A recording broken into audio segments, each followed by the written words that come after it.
වේවා නිදුක් වේවා නිරෝගී සුවපත්. මේ නිවසේ වාසය කරමින් ඉඳලා මීට වසරකට පෙර ආතුව මේ පරිලෝ යන්නට යෙදුන මේ පින්වත් මෑණියන්ගේ ආදරණීය ස්වාමි පුරුෂයාණන්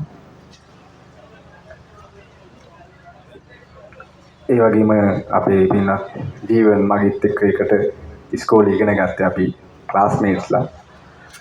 ඒ වගේම මේ මල්ලිලත් මම පුංචි කාලේ දැන හඳුනගෙන තියෙනවා. මතක දන්නේ මාව. එතකොට ගොඩක් කල් නිසා දැන් මතකත් නැති වෙත් සමහර විට. ඉතින් මේ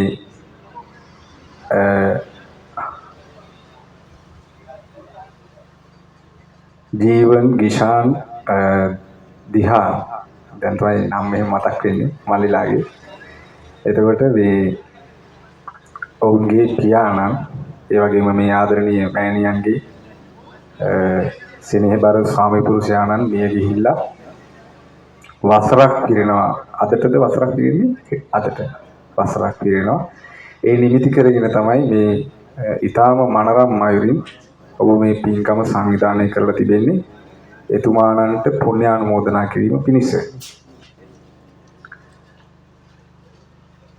එතකොට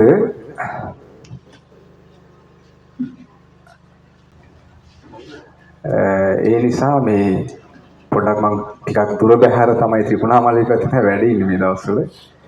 මට මේ කතා කරලා ආරාධනා කරාට පස්සේ මට නලගෙදර දන්නෙත් නෑ මම ඇත්තටම. ඒ නිසා බෑ කියන්න බැරි කමට තමයි බාරගත්තේ ගොඩක් දුරයි. ඉතින් මේ දවස්වල මේ ඇඹිලි පිටි පැත්තේ බණ බාර ගන්න නෑ මං ඇත්තටම. මේ වඩින්න ගියපුවාම අමාරු නිසා. නමුත් මේක අපිට බෑ කියන්න අමාරු නිසා මම මේක බාරගත්තා. ඉතින් ඒ නිසා මම ඔබට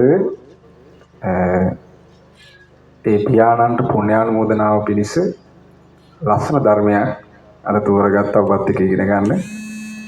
හොඳට සාවධානව මේ ධර්මයේ ඔබ ශ්‍රවණය කරන්න. ධර්මදේශනා ගොඩාක් සිද්ධ වෙනවා ලංකාව පුරා. ඉතින් මේ වගේ ධර්මදේශනා ටිකක් අඩුයි අහන්න හම්බ වෙනවා. ඒ නිසා ඔබ මේ ධර්මයේ සාවධානව අහන් ඉදී කියලා අපි බලාපොරොත්තු වෙනවා. මොකද මේ ඔබ ඇසුරු කරන්න යන්නේ මාව නෙවෙයි. නේද? මාව ඇසුරු කරලා ඔබට ගන්න දෙයක් නැහැ. ඔබ ඇසුරු කරන්න යන්නේ කවුද?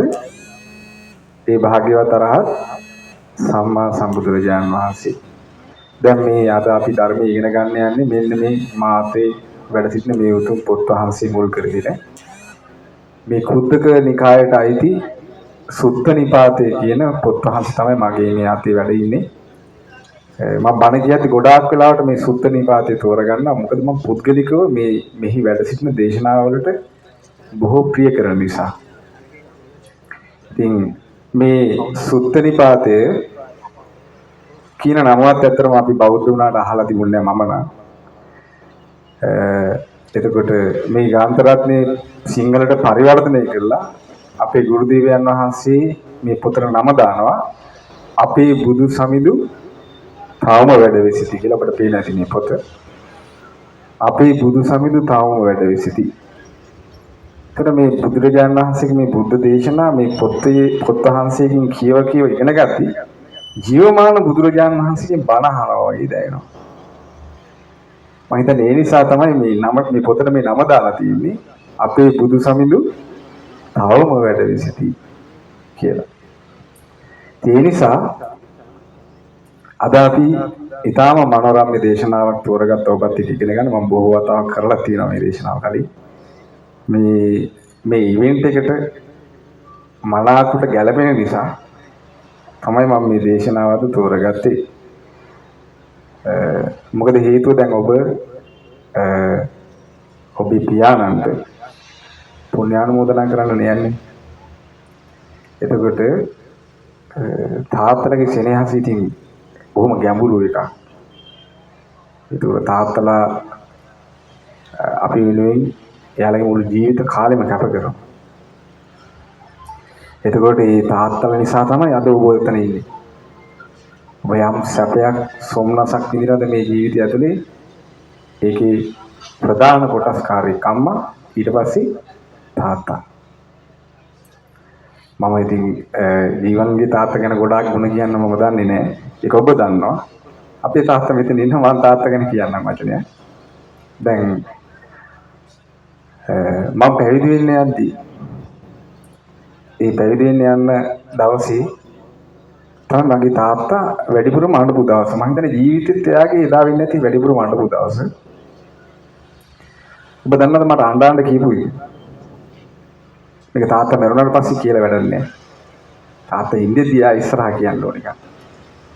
මාව බදාගෙන අඬ පොඩි කික්ක වගේ ඇඬුවේ. අඬ කිව්වා බැරි වුණොත් වරින්ක වගේද? මොකද කිව්වේ? බැරි වුණොත් වරින්ක වගේද? අපිට බැරි වුණාට පස්සේ ගොඩක් දොරවල් අපට වහනවා. එක දොරක් වහන්නේ තාත්තගේ ගෙදර දොර අපිට කොයි විදිහට වැරදිලා ආවත් කිසි දවසක වහන්න නැති දොර ඒක. ඒ නිසා මේ තාත්තලාගේ ගුණකඳ අපිට විස්තර කරලා අවසන් කරන්න පුළුවන් එකක් නෙවෙයි. ඒගොල්ලෝ බඩට කන්නේ නැතුව තමයි අපිට හම්බ කරලා කන්න දෙන්නේ. ඒගොල්ලෝ නිදාගන්නේ නැතුව තමයි නිදි වරාගෙන තමයි අපිට සුවසේ නිදාගන්න පහසු සලසන්න දුක් විඳ මහන්සි වෙන්නේ. ඒ නිසා මේ තාත්තා වෙනුවෙන් ඔබ මේ කරන පින්කම අපි ඊට සිටින් අනුමෝදන් වෙනවා. ඒ නිසා තාත්තා මිය ගිහිල්ලා වසරක් පිරිනු මෙතන නෙවෙයි. ඔබ දිගටම වසරක් පාසා මේ වගේ පින්කමක් කරලා පින් අනුමෝදන් කරන්න. තාත්තා පින් අනුමෝදන් වුණත් නැතත් ඒ පින ඔබට තියෙනවා. අපිත් මැරෙනවා නේද? ඒ නිසා තමයි අපි මේ දේශනාව තෝරගත්තේ. එතුමාට පුණ්‍ය අනුමෝදනා පිණිස මනරම් ධර්මයක් ඉගෙනගෙන මේ පුණ්‍ය අනුමෝදනා කරන හොඳ නිසා. ඒ නිසා අපි තෝරගත්ත බුද්ධ දේශනාවක් මේ පොත් වහන්සේගේ වැඩවිල්ල අති ගම්බීර දේශනාවක්. ඒ තමයි ජරා සූත්‍රය. මොකද්ද මේ දේශනාවේ නම? ජරා සූත්‍රය. ජරාවටපත් වීම මුල් කරගෙන බුදුරජාන් වහන්සේ වදාළ බුද්ධ දේශනාව. මේ සුත්ත නිපාතේ කියවලා තියෙන අය අතුස්සන බලන්න මෙතන. සුත්ත නිපාතේ කියවලා නැද්ද කවුරු? අපරාධ. ඉස්සති මැරෙන්න එපා. මේවා කියවලම මැරෙන්න. මේ සම්බෙලා තියෙන අපේ පිනට මේවා කියවන්න. බුදු කෙනෙක් පහළ වෙච්ච කාලේ විතරයි මේ ධර්මයේ මේ විදිහට ඉගෙන ගන්න ලැබෙන්නේ. අපි ඕන තරම් මේ මනුස්ස ලෝක වල ඇවිල්ලා මේ කරන හැම එකක්ම ඊට කලින් කරපුවා තමයි. ඔක්කොම. නමුත් අපිට මේ එක ජීවිතයකවත් මේ ධර්මයේ මුල ගැහිලා අපිට ධර්මයේ පුරුදු කරලා ධර්මය අවබෝධ කරගෙන දුකේ නිදහස් වෙන්න බැරි වෙලා තියෙනවා. ඒ නිසා තමයි අපි තාමත් මෙතන ඉන්නේ. ඒ නිසා මේ ලැබුණු දුර්ලභ අවස්ථාවේ මේ ටික කලකින් තෘප්තිමත් වෙලා අවසන් වෙලා මේ කියන කාමයටම හිත යොමගෙන ඉන්නේ නැතුව නේද? කාමයන්ගේ ස්වභාවය තෘප්තිමත් වෙලා අවසන් වෙන්නේ නැහැ. ඒක තමයි කාමයේ ස්වභාවය. ඒ නිසා මේ නුවණ මෙහෙवला ධර්මයේ හැසිරෙන්න පුළුවන්කම තියෙද්දි ඒ ධර්මයේ හැසිරලා මේ දුක්ඛ අවසන් කරව දාන්න අපි කැමති වෙන්න ඕනේ. බුද්ධ ශාසනය මුණ ගැහුණු වෙලාවේ ලෝකෙ මිලියන ගණනක් මිනිස්සුන්ට හම්බෙච්ච නැති අවස්ථාවක් තමයි අපට හම්බෙලා තියෙන්නේ.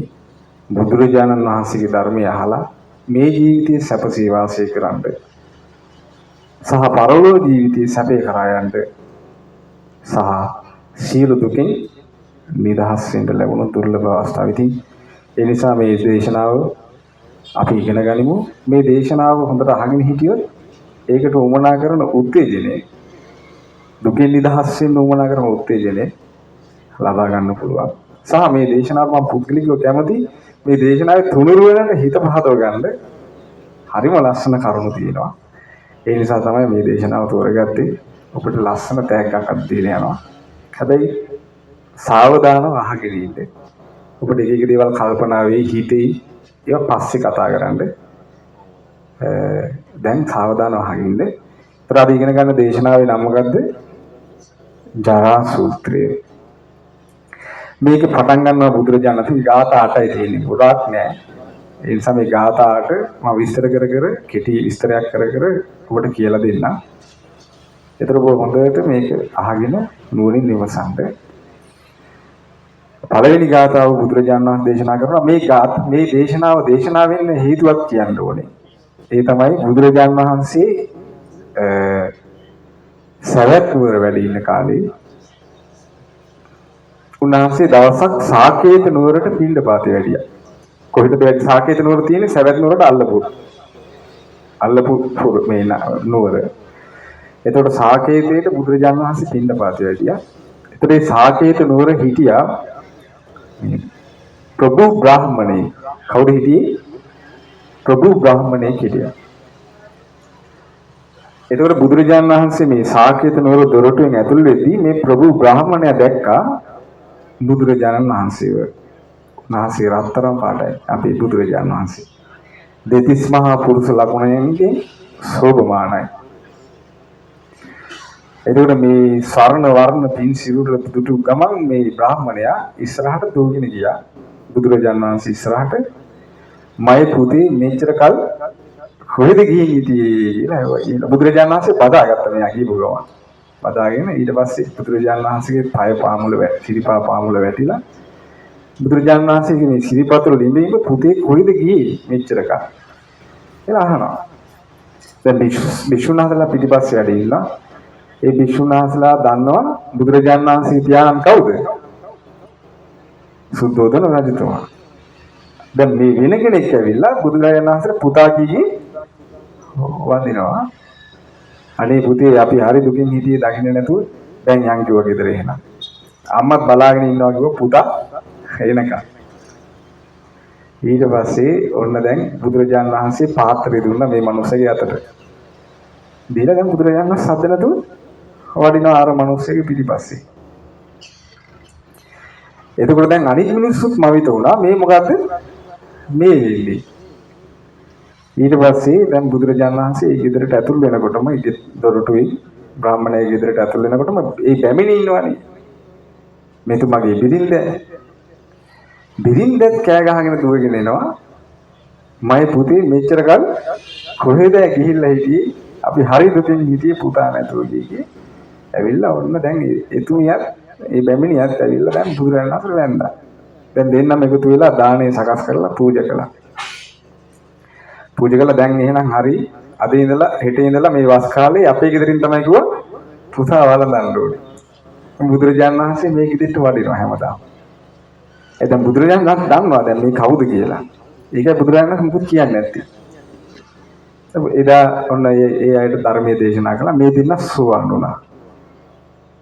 දැන් බුදුරජාණන් වහන්සේ දිනපතාවට දැන් ඊට පස්සේ මේ දෙන්නට නම වැටුණා බුද්ධ මාතා බුද්ධ පිතා. බුදුරජාණන් වහන්සේ තාත්තයි අම්මයි කියලා නම වැටුණා. නම වැටලා දැන් ඔන්න ඒක පවුලට බුදු පවුල කියලා නම වැටුණා. වැටලා දැන් මේගොල්ලෝ ඔන්න බුදුරජාණන් වහන්සේට දන් පූජා කරනවා හැමදාම. බණත් අහනවා. මේ බණ අහද්දී මේ අම්මයි තාත්තයි දෙන්න සුවන් වුණා. ඊට පස්සේ සකදාගාමී වුණා. ඊට පස්සේ අනාගාමී වුණා. ගිහි ගෙදරම අරහත්ත්වයටපත් වුණා. ගිහි ගෙදරම අරහත්ත්වයටපත් වුණා. බුදුරජාණන් වහන්සේ මේ දෙන්න ගැන විස්තර කිව්වා ඊට පස්සේ. මේ දෙන්න ආත්මභාව 500ක් එක දිගට බුදුරජාණන් වහන්සේට අම්මයි තාත්තා වෙලා තියෙනවා. ආත්මභාව 500ක් එක දිගට ලොකු අම්මයි ලොකු තාත්තයි වෙලා තියෙනවා. ආත්මභාව 500ක් එක දිගට පුංචි අම්මයි බාප්පයි වෙලා තියෙනවා. මේ පුරුද්ද තමයි අපිටත් එහෙම වෙන්නේ නැද්ද? සමහර අය දැක්කම නිකන් දැකලා පුරුදුයි වගේ. සමහරවිට මේ ජීවිතේ නෙමෙයි. කලින් ජීවිතේක. එතකොට මේ දෙන්න මේ විදිහට ගෙදරම සෝවාන් වෙලා සකෘදාගාමී වෙලා අනාගාමී වෙලා රහත් වෙලා මේ දෙන්න ගෙදරම පිරිනවම් පෑවා වයසට ගිහිල්ලා. ආන්නෙදා එතන රැස්ුණ පිරිසට බුදුරජාණන් වහන්සේ දේශනා කළ දේශනාව තමයි දැන් මේ ඉගෙන ගන්න යන්නේ. ඒ ඉන්න පිරිසට සිහිය උපදවන්න බුදුරජාණන් වහන්සේ දේශනාවක් කළා. එතකොට එතනත් දැන් තාත්තා කෙනෙක් නැතිලා ඉන්නේ. මෙතන තාත්තා කෙනෙක් නැතිලා ඉන්නේ අම්මා ඉන්නවා. මේ අවස්ථාවට මේක ගැළපෙනවා මේ දේශනාව. අපට සිහි උපදව ගන්න මේ දේශනාව අපි ඉගෙන ගමු. එතකොට මේ දේශනාවේ නම මොකද්ද? ජරා සූත්‍රය. පළවෙනි ගාථාව බුදුරජාණන් වහන්සේ දේශනා කරනවා අප්පං වත ජීවිතං ඉදං ඕහං වස්ස සතාපි මේති යෝචේපි අතිච්ච ජීවති අතකෝසෝ ජරසාපි මේති.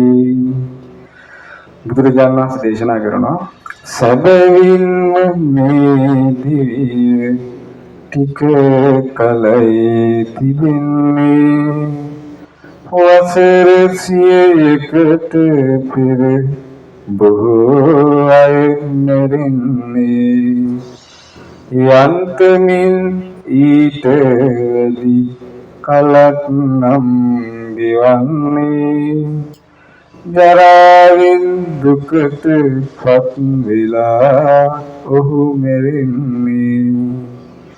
නැස දේශනා කරනවා මේ අප්පං වත ජීවිතං ඉඳන් මේ ජීවිතේ බොහොම කෙටි කාලයකට තමයි තියෙන්නේ. බොහෝ දෙනා අවුරුදු 100ක් යන කලින්ම මැරිලා යනවා. එහෙමත් කෙනෙක් තමයි අවුරුදු 100ට වඩා ජීවත් වෙනවා නම් ජීවත් වෙන්නේ ඒ කෙනා වුණත් ජරාවෙන් හොඳටම දුකටපත් වෙලා තමයි මැරිලා යන්නේ. බුදුරජාණන් වහන්සේ දේශනා කරනවා මේ ගොපල්ලේ කෙවිතක් අරන් මේ ගවයෙක්ව ගක්කනවා කියනවා මේ මරණ ඒ කියන්නේ මරණ මංචකයට මරණ තැනට බෙල්ල කපලා ඝාතනය කරන තැනට. ඒතර ඒ ගවයා තියෙන හැම පියවරකින්ම මරණයට ලං වෙනවා කියනවා. මරණයට ලං වෙන්නේ. ආන්නේ වගේ කියනවා මේ උපන්න සත්‍යය ජීවන හැම තත්පරයකින්ම ඒ අය මරණයට ලං වෙනවා කිව්වා. යතා දණ්ඩේන ගෝපාලෝ ගාවෝ පාජේති ගෝචරං ඒවං ජරාච මච්චුච ආයුම් පාජේති බාන්න. ගෝපල්ලෙක් මේ ගහ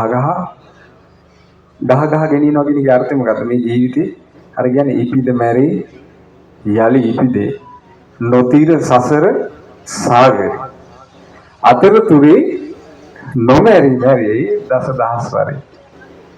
මේ අතරතුරේ නොමැරි මැරි කියන්නේ මොකද්ද? මේ අර ගවයා ගහ දක්කන වගේ එකක්. දැන් තෙල් පෝලිං වෙනකොට දුකයි. ගෑස් පෝලිං වෙනකොට දුකයි. එකට ඉන්න අය මැරිලා යනවා දුකයි. ජීවත් වෙලා ඉති එකට ඉන්න අය වින් වෙලා යනවා. අර බූට් එක තියනවා කියන්නේ දුකයි. මැරි ඉපදෙනවා. අමාරුවෙන් හදපු දරුවෝ සලකන්නේ නැති වෙනවා දුකයි. දෙමාපියෝ සමහරවිට Tamanට වෙනස්කම් කරනවා දුකයි. දේශපාලන පක්ෂ ඇවිල්ලා අපි තමයි හොඳටම කරන්නේ කියලා ඇවිල්ලා මිනිසුන්ට දුක දෙනවා දුකයි. ඔය මහා දුක් ගොඩවල් මැදින් තමයි මේක යන්නේ. අර ගෝපල්ලා ගවයාට ගහ මරණ මංචකයට ගෙනියනවා වගේ. ආයුම් පාජෙන්ති. බුදුරජාණන් වහන්සේ මේ ආයුෂ ජීවනය ගැන හරි ලස්සන උපමාවක් දේශනා කරනවා. අපිට හිතෙන්නේ මේක ගොඩක් හිමින් ගෙවනවා වගේ නේ. අපිට හිතෙන්නේ මේක නිකම් හිමීට ගෙවෙනවා වගේ. බුදුරජාණන් වහන්සේ වදාළා මේක වේගින් ගෙවිලා අවසන් වෙනවා කියනවා. කොහොමද? හිතන්නේ කිව්වා උපමාවක් දේශනා කරනවා. හිතන්නේ කිව්වා මේ හොද්දට තියුණු විදියට විදින්න පුළුවන් දක්ෂ දුනුවායෝ 4 දෙනෙක් 4 පැත්තට හිටගෙන ඉන්නවා දුනු ඊතල අරගෙන. ඒතර මේ අය එක සංඥාවකදී මේ දක්ෂ දුනුවායෝ 4 දෙනාම එක සංඥාවකදී 4 පැත්තට ඊතල 4ක් පිදිනවා කියලා. ඒතර මේ විද්දට පස්සේ එක මිනිස්සෙක් ඉන්නවා කියන වේගෙන් දුවන්න පුළුවන් කෙනෙක්. මෙයා මොකද කරන්නේ? අර ඊතල 4ම වැටෙන්න නොදී. ඒ කියන්නේ මෙයා අතිශය වේගෙන් දුවන්න පුළුවන් කෙනෙක් වෙන්න ඕනේ. අසුරු සැනින් යන්න පුළුවන් කෙනෙක්. අර ඊතල 4ම වැටෙන්න නොදී මෙයා එකපාර දුවලා ගිහිල්ලා 4ම අහුලන් එනවා කියනවා. එකපාර එක සංඥාව විදපු ඊතල 4. මානි මේ පුරුෂයාට වේගෙන් දුවන්න පුළුවන්ද කියලා අහුවා. ස්වාමිනී භාග්‍යතුන් වහන්සේ 4ම අහුලන්න ඕනේ නෑ කිව්වා. එක ඊතලයක් අහුලන්න පුළුවන් නම් එපමණකින්ම ඔහු අතිශය වේගවත් කෙනෙක් කිව්වා. හතර මහුලන කෙනාගේ වේගය ගැන කවර කතාවද කිව්වා. පින්වත් මහණෙනි, ඒ හතර මහුලලා හතරම එකපාර දුවලා ගිහිල්ලා අහුලන්න පුළුවන් කෙනෙක් ඉන්නවා කියලා හිතන්නේ කියනවා. එයාගේ යම් වේගයක් ඇත්ද. ඊට වඩා වේගින් මේ හිරු සඳු දෙක ගමන් කරනවා කියනවා. ඒ හිරු සඳු දෙකටත් වඩා වේගෙන් හිරු සඳු දෙකට අධිග්‍රහිත දිවුවෝ ඉන්නවා කියනවා. ඒ දිවුවෝට යන්න පුළුවන් කියනවා. ඊටත් වඩා වේගෙන් මේ උපන්න සත්‍යයේ ආයුෂය ගෙවිලා අවසන් වෙනවා කියනවා. ඒ අපි ජරාවටපත් වෙන වේගය. මම ওই කාලයක් ඔය බණ්ඩාරවල අර කුඹල් වල ඔබ ගිහිල්ලා සමහර වෙලාවට ලස්සන අසුබක් තියෙන්නේ කන්ද මුතුනේ ඒකට සුදු අය එනවා. භාවනා වැඩසටහන් අපි කරා ඒ අයට. ඒකටදී මම කිව්වා ඕගොල්ලෝ මේ උපන්දිනේ සමරනවානේ. සුද්ධංගින් තමයි අපිත් උපන්දිනේ සමරන එක පුරුදු වෙන්නේ. අපි ඒක කරේ නැහැ. එතකොට මොකද හේතුව බුදුරජාණන් කවදාවත් සමරලා නැහැ උපන්දිනේ. ඒතර මිහිඳු මහරහතන් සමරනවාද? සමරන්නේ නැහැ. ඒතර සුද්ධ තමයි පුරුදු කරේ. කමක් නැහැ ඉතින් කේක් ගෙඩියක් අපන් ගන්න ඕක මොකද වෙන්නේ ඉතින්. හැබැයි දැනගෙන කරන්න. ඒක සමරන්න වටිනවා 14න් පස්සේ 13 එනවනම් 14න් පස්සේ කීය දෙන්නේ 15 නේ ඉන්නේ. ඒ කියන්නේ මොකක් වෙලාද අවුරුද්දකින් වයසට ගිහිල්ලා. ඒකට මේ සමරන්නේ උඹලා උපදින ජරාවද කියලා මම අහුවා සූත්තන්ගේ. සුද්ධ ඉන්නා නෑ ඇත්ත කියලා ඔයා කියන කතාව. ඒ නිසා මේ ජීවිතේ හැම බර්ත්ඩේ එකකින්ම ජරාවටපත් වෙනවා අපි, මරණයට ලං වෙනවා අපි කියලා කල්පනා කරන්න. අපි අවුරුදු 100ක් කොහොමද ජීවත් වෙන්නේ? දැන් මම ඒව ජීවණයෙන් තාත්තා කොච්චර කල් හිටියද? 81ක් හරි කිව්වා ගාන. දැන් 120ක් අවශ්‍ය නැහැ. බුදුරජාණන් වහන්සේ වදාළානේ මිනිස්සු ගුණධර්ම වලින් පිරිහෙන්න මොනව අඩු වෙනවා කිව්වද? ආයුෂ පිරිහෙනවා කිව්වා. දැන් පිරිහිලා තියෙන්නේ. දැන් 80ක් හිටගෙන වැඩිනොත් ඉඳලා. දැන් සාමාන්‍යයෙන් 60යි 70යි අතර තියෙන්නේ ආයුෂ. 60යි 70 අතර ඉන්නේ. පිරිහිලා තියෙන්නේ ආයුෂ. තව ගුණධර්ම දැන් තවත් පිරිහෙනවනේ. දැන් ඔබට පේනවා ඉතින් මේ සමාජ දිහා බලපුවම ගුණධර්ම පිරිහෙන වේගය. තව ආයුෂ පහළට යනවා. බුදුරජාණන් වහන්සේ යමක් යම් වෙලාවක වදාරනවාද ඒක වෙනස් වෙන්නේ නෑම තමයි. එතකොට ඒ නිසා බුදුරජාණන් වහන්සේ වදාළ මෙන්න මේක ඉස්සෙල්ලම තේරුම් ගන්න ඕනේ. මොකද්ද? අපි ජරාවටපත් වෙනවා. ජරාවෙන් දුකටපත් වෙනවා. දුකටපත් වෙලා මැරිලා යනවා කියලා තේරුම් ගන්න උන්වහන්සේ පළවෙනි ගාථාව වදාළා. උන දෙවෙනි ගාථාව ඊට පස්සේ මේ විදිහට මැරිලා යද්දී වෙනදී සෝචන්ති ජනා මමයිතේ නහි සන්තානිච්චා පරිග්ගහ විනාභං සම්තනීදං ඉති දිස්වානාගාරමාවසි. මේ දේශනාව මම කැමතිම ගාතාවක් තමයි මේක. මම මගේ යයි සිතාගෙන සෝක කරත්නේ අල්ලගත් සියලු දේ සනාතන නොවෙත්නේ විනාශ වන ලෝකම හැමතැනම තිබෙත්නේ දැක මෙලෙස ගිහි ගෙදර විසිය යුතු නොවෙත්නේ. මේ මම මගේ කියලා මගේ ආත්මය කියලා මේ මරණයටපත් වෙද්දී අශෝක කරනවා කියනවා. ඒ හේතුව මේ අල්ලගෙන ඉන්නවනේ මේ ජීවිතය ඇතුලේ අපි දේවල් අල්ලගෙන ඉන්නේ. ඒ අල්ලගත්තු දේවල් මරණයේදී යාට අතාරින්න වෙනවා. එතකොට මේ මරණයටපත් වෙද්දී එයා ශෝක කරනවා. අපි මොනවද පින්වන්නේ අල්ලගෙන ඉන්නේ? අපි ඇස මම මගේ ආත්මය කියලා අල්ලන් ඉන්නවා. ඇහැට පේන රූපත් අල්ලන් ඉන්නවා. කනත් අල්ලන් ඉන්නවා. කනට ඇහෙන ශබ්දත් මම මගේ ආත්මය කියලා අල්ලන් ඉන්නවා. නාසයත් අල්ලන් ඉන්නවා. නාසයට දැනෙන ගඳ සුවඳත් අල්ලන් ඉන්නවා. දිවත් අල්ලගෙන ඉන්නවා. දිවට දැනෙන රසයත් අල්ලන් ඉන්නවා. කයත් අල්ලගෙන ඉන්නවා. කයට දැනෙන පහසත් අල්ලගෙන ඉන්නවා. මනසත් අල්ලගෙන ඉන්නවා. මනසට සිටින සිතුවිලිත් අල්ලගෙන ඉන්නවා. දවසක් සුද්ධින් මගෙන් අහනවා යා ડોක්ටර් කෙනෙක්. එයා මගෙන් අහනවා මේ එයිනේ මේ 6කට කරලා තියෙන්නේ. නේද? තියෙනවනේ ඇස කන නාසය දිව කය මනස රූප ශබ්ද ගන්ධ රස පහස අරමුණු. ඒ දෙන්නේ තියෙන්නේ. විමසන්න කියලා තියෙන්නේ බුදුරජාණන් වහන්සේ විදර්ශනා කරන්න කියලා තියෙන්නේ. මේ 6කට කරලා තියෙන්නේ මම හිතුවා ඔයාලට පුළුවන්ද? ඇස් දෙකෙන් ශබ්ද අහන්න පුළුවන්ද කියලා. පුළුවන්ද? බෑනේ. දිවෙන් පුළුවන්ද ගඳ සුවඳ විඳින්න? බෑනේ. ඒ නිසා තමයි කෝ 6කට කරලා දෙන්න. දැන් තේරුණාද කියලා අහුවා. දොස්තරලා මහලකු බයෝ සයන්ස් කරලා තියෙන්නේ. දැක්කද? බුදුරජාණන් වහන්සේගේ ප්‍රඥා ලෝකේ හිරු මණ්ඩල වගේ නා. මේ සයන්ටිස්ට්ලාගේ මේ නුවණ කියන්න බෑ ඒකට. දැනුම විනි පුළුගු වගේ. බුදුරජාණන් වහන්සේගේ ප්‍රඥා ලෝකේ සඳ මණ්ඩල වගේ නා. මේ සයන්ටිස්ට්ලාගේ මේ දැනුම කනා මැදිරි එළි වගේ.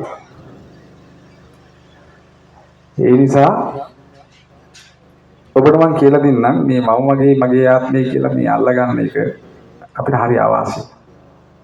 මොකද හේතුව මේ අල්ලගෙන ඉන්නේවා අපිට අතාරින්න වෙද්දී අපිට අමාරු දුක හට ගන්නවා. මට මතකයි මේක දැන් ඔබත් එක්ක කතා කරන්න පුළුවන් බය නැතුව. ඔබ මේ අපිට මේ උපතින්ම ලැබෙන උරුමයනේ මේක. එතකොට දැන් සාමාන්‍යයෙන් දැන් ඔබට ප්‍රශ්නයක් ආවොත් ඔබ ඉස්සෙල්ලම මොකද හිතන්නේ? ඔබට ප්‍රශ්නයක් ආවොත් ඔබ මොකද මුලින්ම හිතන්නේ? දැන් මෙතන ඉන්න අයට ඒක උත්තරේ නෑ ඇති. ඔබ හිතන්නේ මේ ප්‍රශ්නේ අනිත්‍යයි කියලා. ඒතර ඔබට මහා විශාල සැනසෙල්ලක් එනවා. ඒ හේතුව මේ ප්‍රශ්නේ හටගන්නේ ප්‍රශ්නයක් හටගන්න ඕන සුයිසයිඩ් කරගන්න දෙයක් නෑ ඒකට. ඒ අපිට ජීවිතේ ආපු පළවෙනි ප්‍රශ්නේ නෙමෙයි නේ. ඔයිට කලිනුත් ප්‍රශ්න ඇවිල්ලා තියෙනවා. මීටර ලොකුවත් ඇවිල්ලා තියෙනවා. දැන් ඒවා තියෙනවද? දැන් ඒවා නෑ. ඇයි ඒ? අනිත්‍ය නිසා. අපි මේ ජීවිතය කියලා කියන්නේ මේ විදීන් තුනක් එක්ක කරන ගනුදෙනුවක්. විදී කීයක් තියෙනවද? ප්‍රධාන වශයෙන් 3යි. ඒවා හටගන්නේ දැන් ඇසේ හටගන්නවා විදී. ඒවා ඇසේ ස්පර්ශයේ පස්තින් හටගන්නේ. ඊළඟට කනට ඇහෙන ශබ්ද වලින් විදීම් හටගන්නවා. ඒවා කනේ ස්පර්ශයේ පස්තින් හටගන්නේ. නාසයට ගඳ සුවඳ දැනෙනකොට නාසයේ ස්පර්ශයේ පස්තින් හටගන්නේ. එතකොට දැන් මේ ඇස නිත්‍ය ස්පර්ශය කියන එක තේරුම් දෙන්නකෝ ඉස්සෙල්ලා. ස්පර්ශය කියන්නේ දැන් ඇසයි රූපයයි ඇසේ විඥානයයි එකතු වෙන එකට කියනවා ඇසේ ස්පර්ශය හට ගන්නවා කියලා. ඒක ගැඹුරු එකක් මේක නිදා ගන්න එපා. ඔබට මම කියලා දෙන්නම් මේ ඇසයි රූපයයි ඇසේ විඥානයයි හටගන්නේ ගැන. දැන් ඇසට රූපය දැන් මට ඔබ පේනවනේ. එතකොට මට පේන රූපය තමයි ඔබ. මට ඇස තියෙනවා. ඊට පස්සේ රූපය තමයි ඔබ. ඇසේ විඥානය හට ගන්නවා කියන්නේ මේක සිතින් දැනගන්නවා. අපිට රූපයක් පේනදී අපිට රූප පේන්නේ නැහැ. සිතින් දැනගන්න නැත්තම්. දැන් ඔබ තේරුම් ගන්න එකක් කියන්න.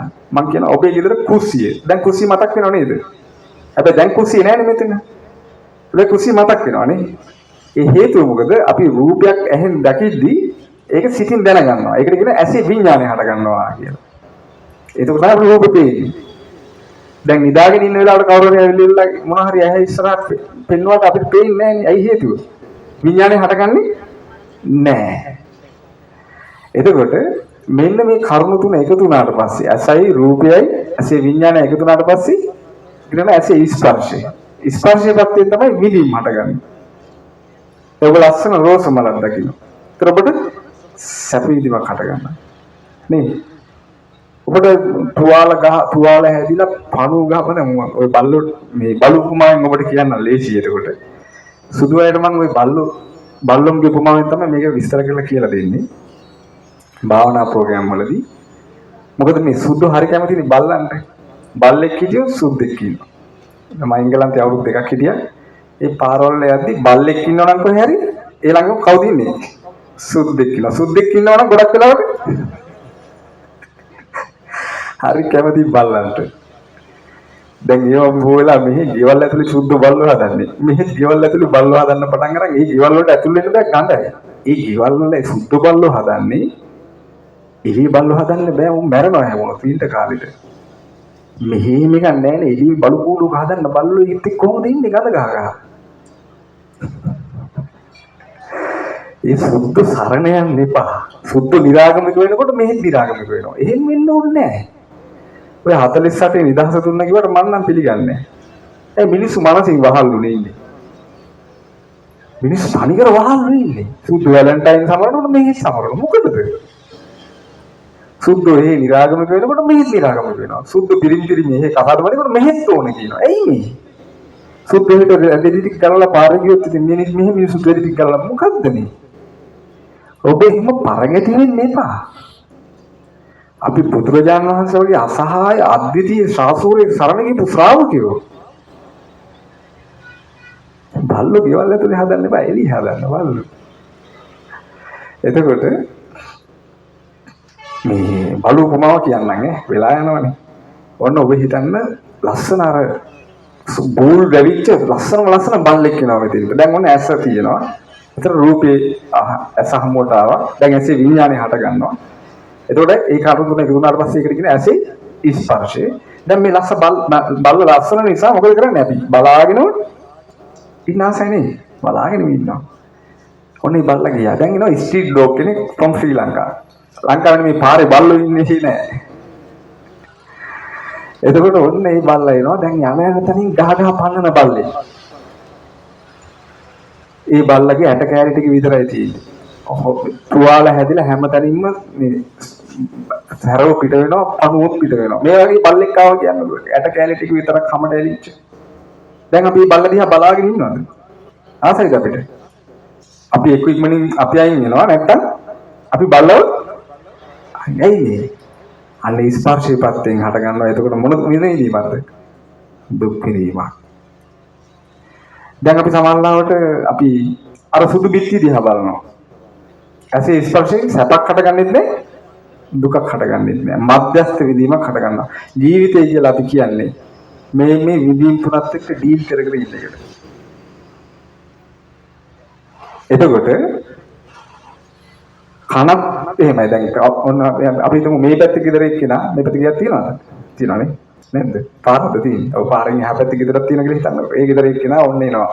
ඇවිල්ලා කියනවා ඔබ දැක්මෙන් මාසිත සැනහේ කියලා අපිට ಗುಣ කිව්වා කියන්නකෝ.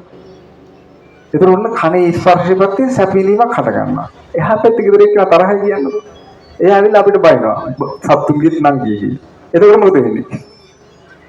කනේ ස්පර්ශය පැත්තේ දුක් විඳීමක් හට ගන්නවා.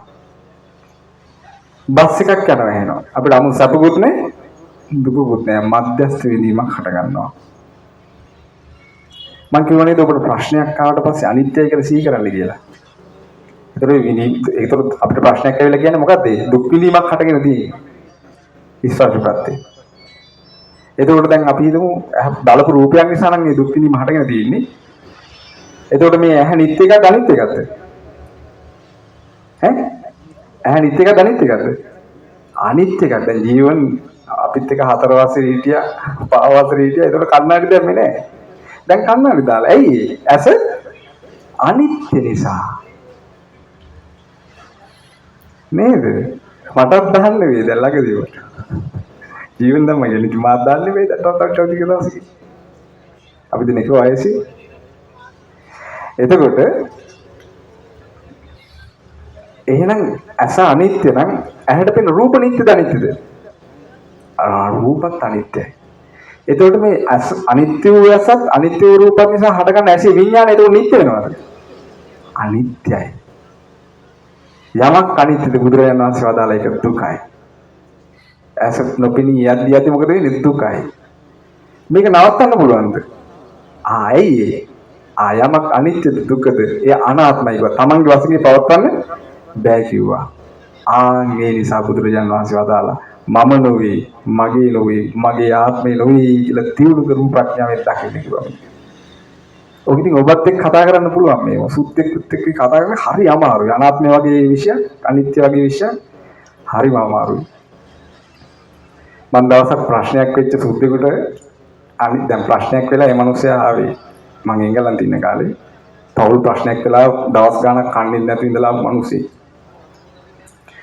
මං එයාට දැන් මේ ප්‍රශ්නේ ගොඩ එන්නේ බෑ මේ මිනිස්සයා මෙයාට කරුණ ටිකක් කිව්වා දැන් අඬාඩ ආපු සුද්දා පස්සේ පොඩි හිනාවකුත් ආවා දැන් කරුණ ටිකක් කිව්වම මම මේකට තව ටිකක් හොඳට ගොඩ යන්නම් කියලා යවන්නම් කියලා අනිත්‍ය භාවනාව කිව්වා දැන් ඒකෙත් තියෙනවා දැන් ඉංග්‍රීසි වර්ෂන් එකෙත් මම නොවේ මගේ ආත්මය නොවේ කියලා සිහි කරන විදිහට තියෙනවා දැන් භාවනාව ඉවරනාම සූත්‍ර ඇස් දෙක ඇරියා අපිට මට බන්ටි කියලා කියන්නේ බන්ටි කියන්නේ අර බන්ටි අපිට එයාලා ස්වාමීන් වහන්සේ කියන්නේ ප්‍රොනවුන්ස් කරන්න බෑ වචන සුත්තන්ට ඒ කියන්නේ ඒ සමහර શબ્ද නැහැ ඉංග්‍රීසි භාෂාවේ දුර්වල භාෂාවක් ඉංග්‍රීසි කියන්නේ එතකොට මේ අර බන්ටි කියන තමයි පුරුදු කරන්නේ අපි බන්ටි කියන්නත් බෑ මේ සුත්තන්ට මේක මට බන්ටි කියලා තමයි කියන්නේ මෙයා ඇස් දෙක ඇරියා එකපාර බන්ටි if this eye is not mine whose eye this is කියලා ගෝ තේරුණාද කිව්වේ මේ ඇහැ මගේ නෙවෙයි නම් කාගේ ඇහැද මේ කියලා ඇහුවා දැන් දෙන්න උත්තර දැන් තේරුණාද ඔබට මේ කිව්වේ ඒ නිසා මේක ඔබට විතරයි මේ සිංහල බෞද්ධ රටේ සිංහල බෞද්ධයක් වෙලා උපදිලා තියෙන්නේ ඔබ මේක වඩන්න මේකෙන් ගැලවිලා යන්න අපි යමක් කලකිරිච්ච දවසට තමයි අපි අතාරින්නේ නැත්නම් අපි අතාරින්නේ නැහැ මේක. ඒතර අනිත්‍යයි කියලා සිහි කරද්දී තමයි අපි කලකිරලා අතාරින්නේ. ඒ අතාරින තාක් අපි මේ සසර යනවා. ඔබ ආයි ජීවිතයක් આવොත් ওই ටිකම තමයි ස්පර්ශ කරන්න තියෙන්නේ. මට බස් එකේදී මිනිහෙක් හම්බෙලා. එයාගේ දුක් ටික කියන පොඩි ව්‍යාපාරයක් කරන මිනිහෙක්. බලන්න සංස මේ මිනිස්සු දුක් විඳිනවා අපිත් දුක් විඳිනවා පුදුම දුකක් විඳින්නේ මං කෝ ඔයාට මේ පේන්නේ බොහොම පොඩ්ඩයි දුකේ මේ මිනිස්සුන්ගේ ඔයා දුක බලන්න යන්න එපා අපිට පේන්නේ නැති දුකමයි වැඩි කිව්වා නිරේ තියෙන දුක තමයි කිව්වා වැඩි ප්‍රේත ලෝකවල තියෙන තමයි දුක තමයි කිව්වා වැඩි මේ අපිට මේ මනුස්ස ලෝකේ පේන්නේ බොහොම පොඩි දුක් කිව්වා අපිට මොනවද හිතන්නේ අපි තරම් දුක් විඳින වෙන පිරිසක් නැහැ කියලානේ නෑ නිරේ ගිහින් බලන්න ඒ සියලු දුක් වලින් සත්‍යය මුදවන්නේ බුදුරජාණන් වහන්සේ පහළ වුණේ. ඒ නිසා අප්‍රමාදීව මේ අනිත් වාඩි කරන දේශනා මේ බලන්නකො ගිහි ගෙදර දැඩම ලෙස ගිහි ගෙදර විසිය යුතු නොවෙත් මේ අනිත්‍යයි කියලා තේරුම් අරගෙන ඉන්නේ කිව්වා. මේවා මම මගේ කියලා අල්ලගෙන වාසය කරන්න එපා. මේවා අතහැරලා දාන්න වෙනවා. නේද? ඒ නිසා මේ පැලෙණි වැඩවල වලට රණ්ඩු කරගන්න එපා. මේවා මම මගේ ආත්මය කියලා අල්ලන්න යන්න එපා. මේ පැලෙණි වැඩවල රණ්ඩු කරගත්තට මේවා මගේ කියලා මේවා අපටයි දියව මේ දැන් මේ රටවල් ගහ ගන්නවනේ යුද්ධ කරනව නේද? රටවල් එයි මේ ඔය මහ පොළොව ඔය කොටස අපටයි තිය කියලා තමයි යුද්ධ කරන්නේ. මහ පොළොව අපටයිද අපි මහ පොළොවටයිද? මහ පොළොව අපටයිද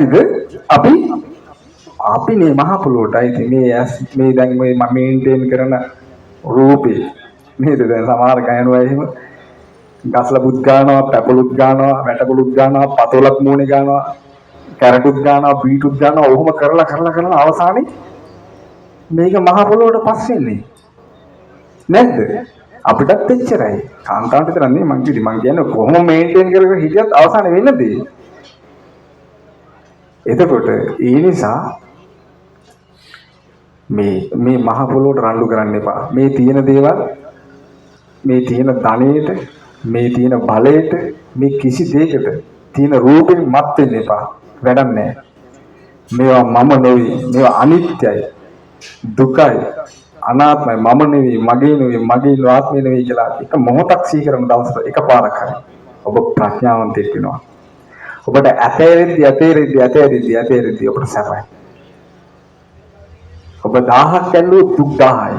මොකද මේ 1000යිම ඔබට වෙනවා. වෙනවද නැද්ද? වෙනවනේ. ඔබ 1000ක් වැඩක් නැහැ කියලා 500ක් අදාරනවා. ඒ දුක් කීයක් තියෙනවද? 500ක් තියෙනවා. ඒ 500ක් වැඩක් නැහැ කියලා ඔබ මේක 10ට බසනවා. ඒ දුක් 10ක් ස්පර්ශ වෙනවා. මොකද මේ 10න් ඔබට වෙනවා. ඒවා අනිත්‍ය දේවල් බලන්න ඉන්නේ. ඒ නිසා මේ වගේ ප්‍රඥාවට කතා කරපු ශාස්ත්‍රවලෙක් ඔබට ආයෙ මුණ ගැහෙන්නේ නැහැ. ඔය සුදු අය ආවට පස්සේ බණ්ඩාරවල අසපුවට සිකී බුදුරජාණන් වහන්සේ වෙසපු මේ විපස්සී බුදුරජාණන් වහන්සේගේ අතර කාල පරිච්ඡේදය කල්ප 60ක්. කල්ප 60ක් යනකම් විපස්සී බුදුරජාණන් වහන්සේගෙන් පස්සේ සිකී බුදුරජාණන් වහන්සේ පහළ වෙනකම් කල්ප 60ක් යනකම් බුදු කෙනෙක් පහළ වුණේ නැහැ ලෝකෙ. ඉතින් දීර්ඝ කාලයක් හිතා ගන්න බෑ මට. මං කෝ මේ කාල පරිච්ඡේදයේ අපි මේ සංසාරේ හිටියා. ඉරවල් 1000ක් පෑවුවා. ලෝකේ අන්ධකාරය තියෙන ඉලාට. සඳවල් 1000ක් පෑවුවා. ලෝකේ අන්ධකාරයි. අවිදු අඳුරු දුරු වෙන්නේ නැහැ. ඉරවල් 1000ක් පෑවුවා. සඳවල් 1000ක් පෑවුවා. ඉරවල් 1000ක් පෑවුවත් මේ සත්‍යව දුකින් එතර කරවන්න බෑ මේ ඉරවල් වලට. ඒ සූර්ය ආලෝකෙට. සඳවල් 1000ක් පෑවුවත් ඒ චන්ද්‍රාලෝකයට බෑ මේ සත්‍යව දුකින් එතර කරවන්න. හැබැයි බුදුරජාණන් වහන්සේ පහළ වෙලා උපදවන ප්‍රඥා ලෝකෙට පුළුවන් මේ සත්‍යව දුකින් එතර කරවන්න. ඒ නිසා පින්යන්තෝ මේ ධහම ශ්‍රවණය කරමින් අප්‍රමාදීව ධහමේ හැසිරෙත්වා කියලා ඊළඟ ගාථාවට යමු. ගාථා හැබැයි ඔක්කොම කියන්නේ වෙලාව මදි වුණොත් බලමු. කොහොමද පොඩ්ඩක් තියෙනවා. තුන්වෙනි ගාථාව මරණීන පිතං පහියති යං පුරිසෝ මමි දන්ති මඤ්ඤති ඒතං විස්වාන පණ්ඩිතෝ නමමත්තාය නමේත මාමකෝ සිතා සිටියද කෙනෙක් මම මගේ යයි කියා මරණයේදී ඒකනා එයම දාලා ගියා නනතුන් මේ කරුණ හොඳින් සිත තුල තියා කිසි දිනක නොමලේ මමය මාගේ කියා බුදුරජාණන් වහන්සේ දේශනා කරන ඒවන් දිස්වාන පඬිතුෝ හරි ලස්සනයි.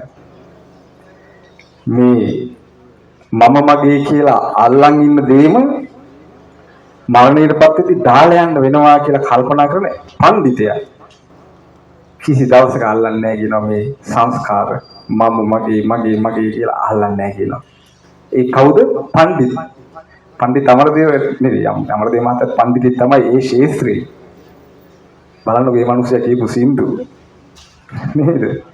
ගිලින් මොබේ ගුණ මොදේ විදින් මොබේ දම් සාදේ වඳින් මොබේ පාදේ තිලෝක බුදු සමිදේ කියලා ලස්සන සින්දු.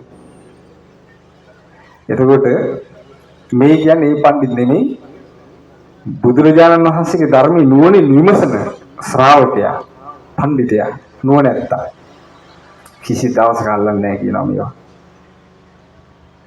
මම මගේ ආත්මය කියලා. දවසක් බුදුරජාණන් වහන්සේ ජේතවනාරාම වැඩ ඉද්දී ඊළඟ මහණ යම් බික්ක වෙන තුම්හාකං තම්පජහත තංගෝ පහිනං හිතාය සුඛාය භවිස්සති. මහණනි යමක් ඔබේ නොවේ නම් ඒක අතහැරලා දාන්න. ඒක ඔබට හිතසුව පිණිස සැපේ පිණිස පවතිනවා කිව්වා. මහණනි මොකද්ද මේ ඔබේ නොවෙන්නේ? කිංච බික්ක වෙන තුම්හාකං මොකද්ද මහන්නේ ඔබේ නොවන්නේ? චක්කුම් බික්ක වේ තුම්හාකං ඇස මහණනි ඔබේ නොවේ කිව්වා. ඒක අතහැරලා දාන්න. ඒක ඔබට හිතසුව පිණිස සැපේ පිණිස පවතිනවා. ඒක මේ වගේ කිව්වා බුදුරජාණන් වහන්සේ. ඒ කන නාසය දිවකය මනස ගැන වදාරලා කියනවා. මහන්නේ මේ ජේතවනාරාමේ තියෙන මේ ගස්වැල් දරකොටු මිනිස්සු අරගෙන ගියොත් එහෙම දරක පාවිච්චි කරන්න. ඔබට හිතනවාද කියලා අහනවා මේ අනේ මාව අරගෙන යනවා. මාව මේ මිනිස්සු අරගෙන යනවා කියලා හිතනවාද කියලා අහනවා. අනේ ස්වාමීනි නෑ කියනවා. ඇයි කියලා අහනවා. අනේ ස්වාමීනි මේ ගස් කොළන් මගේ අපේ කියලා මේ කියලා අපිට එහෙම හිතෙන්නේ නෑ කියනවා. මහන්නේ මේ අස සම්බන්ධයෙන් එහෙම හිතන්නේ කියනවා. ඇයි අවසානයේ ඔය වගේ තමයි ඒක. අපි මැරිලා ගියාට පස්සේ මැරිච්ච දරගස් වගේ. ඉස්සර නම් ෆෝන් කුටියට ගිහිල්ලා දානවා. කිසිම වෙනසක් නැහැ. දැන් අද නම් ඉතින් ඔය පෙට්ටි වල දාලා දවස් දෙකක් තියන් ඉඳලා ගිහිල්ලා වලවල දානවා. අර මැරිච්ච ගස් වලයි අපි කිසි වෙනසක් නැහැ. ඉතින් බුදුරජාණන් වහන්සේ ඒ නිසා වදාරනවා නුවණැත්තක් කිසි දවසක මේක අල්ලන්නේ නැහැ කියනවා මම මගේ ආත්මය කියලා. සුපිනේන යථාපි සංගතං පටිබුද්ධෝ පරිසෝන පස්සති එවං පිපියායිතං ජනං පේතං කාල කතන්න පස්සති සිහිනකින් එක් වේලා සුම්නසින් සිටින්නේ බොඳ වෙලා යයි සෙනින් අවදි වී බලත්දී මේලසින් තමා ප්‍රිය කළ අයද මැරෙද්දී නොම ලැබේ යලි දකින්නට කොතෙක් හඬක්දී. ඒ වගේ මේ සිහිනෙන් අපි කියන්නකෝ හිතන්නකෝ අපි ලස්සන මල් වතු ගියැලි දැක යනවා පාර දිගේ. එක සැරේම අපිට ඇහැරෙනවා. දැන් තියනවද ඒවා? දැන් නෑ ඒවා. ඒ වගේ තමයි කියනවා. මේ එකට කාලා බීලා ඇඳලා එකට වැටිලා ඉඳලා සමහර අය මැරිලා යනවා. ඊට පස්සේ ආයි දකින්න හම්බෙන්නේ නෑ කියනවා. යාව හරියට හීනෙන් දැක්ක දේවල් වගේ කියනවා. දැන් අපි ගමු මේ තාත්තා ගෙදර ඉන්න කාලේ ඉතින් කොච්චර සතුටින් මේ අයින් නැතක ඉන්නද නේද? කතා බහ කරලා hina වෙලා විහිළු කරන්නේ නැති, hina වෙන්නේ නැති, ගමන් යන්නේ නැති, කන්න බොන්නේ නැති. දැන් අද එකක්වත් ඒවා මේ වෙදි තියනවද? හීනෙන් දැකපු ඒවා වගේ. මේ ඉන්න අනිත් ඇත්ත එහෙමයි. ඒක තේරුම් ගන්න ජීවත් වෙන්න. ඒ නිසා මේ කරන ගනුදෙනුව දැනගෙන කරන්න කියනවා. මේ අනිත්‍ය දේවල් එක්ක අනිත්‍ය පුද්ගලයන් එක්ක මම ගනුදෙනු කරන්නයි කියලා දැනගෙන කරන්න කියනවා. දැන ගියොත් කතරගම, නොදැන ගියොත් අතරමඟ. සමහර අය ඉන්නවා පොයට සිල් සමාදන් වෙන්න යන්නේ නැහැ. ඒකෙත් කොයික කුඹුරක් කොටන්න යනවා, එක්ක ව්‍යාපාරේ බලා ගන්නවා, එක්ක මොනවා හරි වෙන දෙයක් කර ඉන්නවා. එයාගේ කාලේ ගෙවිල යනවා. හිස්සති මැරලා දුගතියට යනවා. ඒකයි මේ ගාථා කියන්නේ බුදුරජාණන් වහන්සේ. සිහිය උපදන්න. බුදුරජාණන් වහන්සේ දේශනා කරනවා ඊළඟ ගාථා. දිඨාපි සුතාපි තේජනා යේ සන්නාම මිදම් පවුච්චති නාම වේවාස සිස්සති අක්ඛේයං තස්ස ජන්තුනෝ ඔවුන් ගැන අසාධක ඇති යමක් තිබුණ විට මරණයේදී හැර ගමායයි එනම ඉතිරි කොට කතාබස් කරන විට අතීතය මෙනෙහි කොට නම පමණි කියන්නට තිබෙන්නේ එම කලට. උන්වහන්සේ දේශනා කරනවා මේ අර මැරිලා ගියාට පස්සේ යම්දිනේ ඒ අය ගැන දැන් ඔය ප්‍රසිද්ධ වෙනවනේ ස්වාමීන් වහන්සේලා බණ කියලා එක ක්‍රම වලට ප්‍රසිද්ධ වෙනවා. මට ප්‍රසිද්ධ වෙති මෙන්න මේවා මතක් වෙනවා. දැන් අපිට කලින් ප්‍රසිද්ධ වෙලා ඉඳපු ස්වාමීන් වහන්සේලා ඉන්නවනේ ගංගොඩවිල සෝම ස්වාමීන් වහන්සේලා වැනි ස්වාමීන් වහන්සේලා. දැන් මිනිස්සු මතක් කරනවා ඒ ස්වාමීන් වහන්සේලා. මතකවත් නැහැ මිනිස්සුන්ට. අපි ප්‍රසිද්ධ වුණත් ඔච්චරයි. ඒ නිසා මගේ විවේකයේ නැති කරගෙන මම ප්‍රසිද්ධ වෙන දඟලන්නේ කවදාවත්. මම විවේකී මට ලැබෙන බණ මං කියලා වාඩි වෙනවා. දැන් channel එකෙන් දෙන බණ ගන්නෙත් නැහැ. විවේකීන් ඉන්නවා. ප්‍රසිද්ධ වුණත් එච්චරයි. ප්‍රසිද්ධ නොවුණත් ඒකයි කොහොමත් එකයි. ඒ නිසා අපි බණාලා YouTube එකේ හොයන්න එපා. ඔබ හිතන්නේ YouTube එකේ හැමෝගෙම බණ දානවා කියලාද? නෑ. YouTube එකේ එහෙම විකිණින්නේ නැහැ හැමෝම. views වලට. විවේකී වචනය කරන කෙනා විවේකී වචනය කරනවා. සැපසේ ඉන්නවා. දැන් මං ඉන්නේ වැවායිනේ කුටියක. අපි අසපුතිනේ වැවායිනේ කන්තරේ. දැවන්ත වැවක් තියෙනවා. ඒක ඉස්සරහා වැව තියෙනවා කුටිය ඉස්සරහාම වැවෙන් හොලන් එනවා. ඊට එහා පැත්තේ කැලෑ රොදක් තියෙනවා. ඊට එහා පැත්තේ කඳු වැටියක් තියෙනවා. ඊට පිටිපස්සේ තමයි ඊර බහින්නේ හවසට. ලස්සනයි. ප්‍රසිද්ධ වෙලා හිටනම් ඔය ඊර බලන්න හම්බෙන්නේ නැහැ කවදාවත් සන්සෙට් එක. මම sunset I am a kind of sunset lover. Sunset එක බලලා මට ඇති වෙන්නේ නැහැ. ඒ කලර් ඉෆෙක්ට්ස් වැටෙන හැටියට මම හරි ලස්සන හරි කැමතියි ඒක විඳින්න. හවස කුලං වෙදි. ගල් පර්වතයක් තියෙන ඒකට නගිනවා සමහර දවසට. ඒකලා සිවුර ගලවලා දානවා. කවුරුත් නැහැ කැලෑවනේ. කුලං වදිනවා සන්සෙට් ඉර වහින දවසනේ බලනවා. අපි ගෙවල් වල හිටියනම් මලක් බලන්න හම්බෙන්නේ නැහැ එක. හරිම ලස්සනයි හවසට. හැන්දෑවේ. ඔය ටයිම් එකට තමයි ගෙදර හිටියනම් එහෙම දාඩි පිරාගෙන ගෙදර ඉන්නේ වැඩ කරලා කොහේ හරි. පිනට ලැබිච්ච සිවුර. ඔව් ලබන්නේ නැහැ. ඉතින් බුදුරජාණන් වහන්සේ දේශනා කරනවා ඒ නිසා මේ කතාබස් කරද්දී අතීතයේ මෙනෙහි කරලා මේ මැරිච්ච අය ගැන නම පමණයි කියනවා කියන්නේ ඉතුරු වෙන්නේ අවසාන.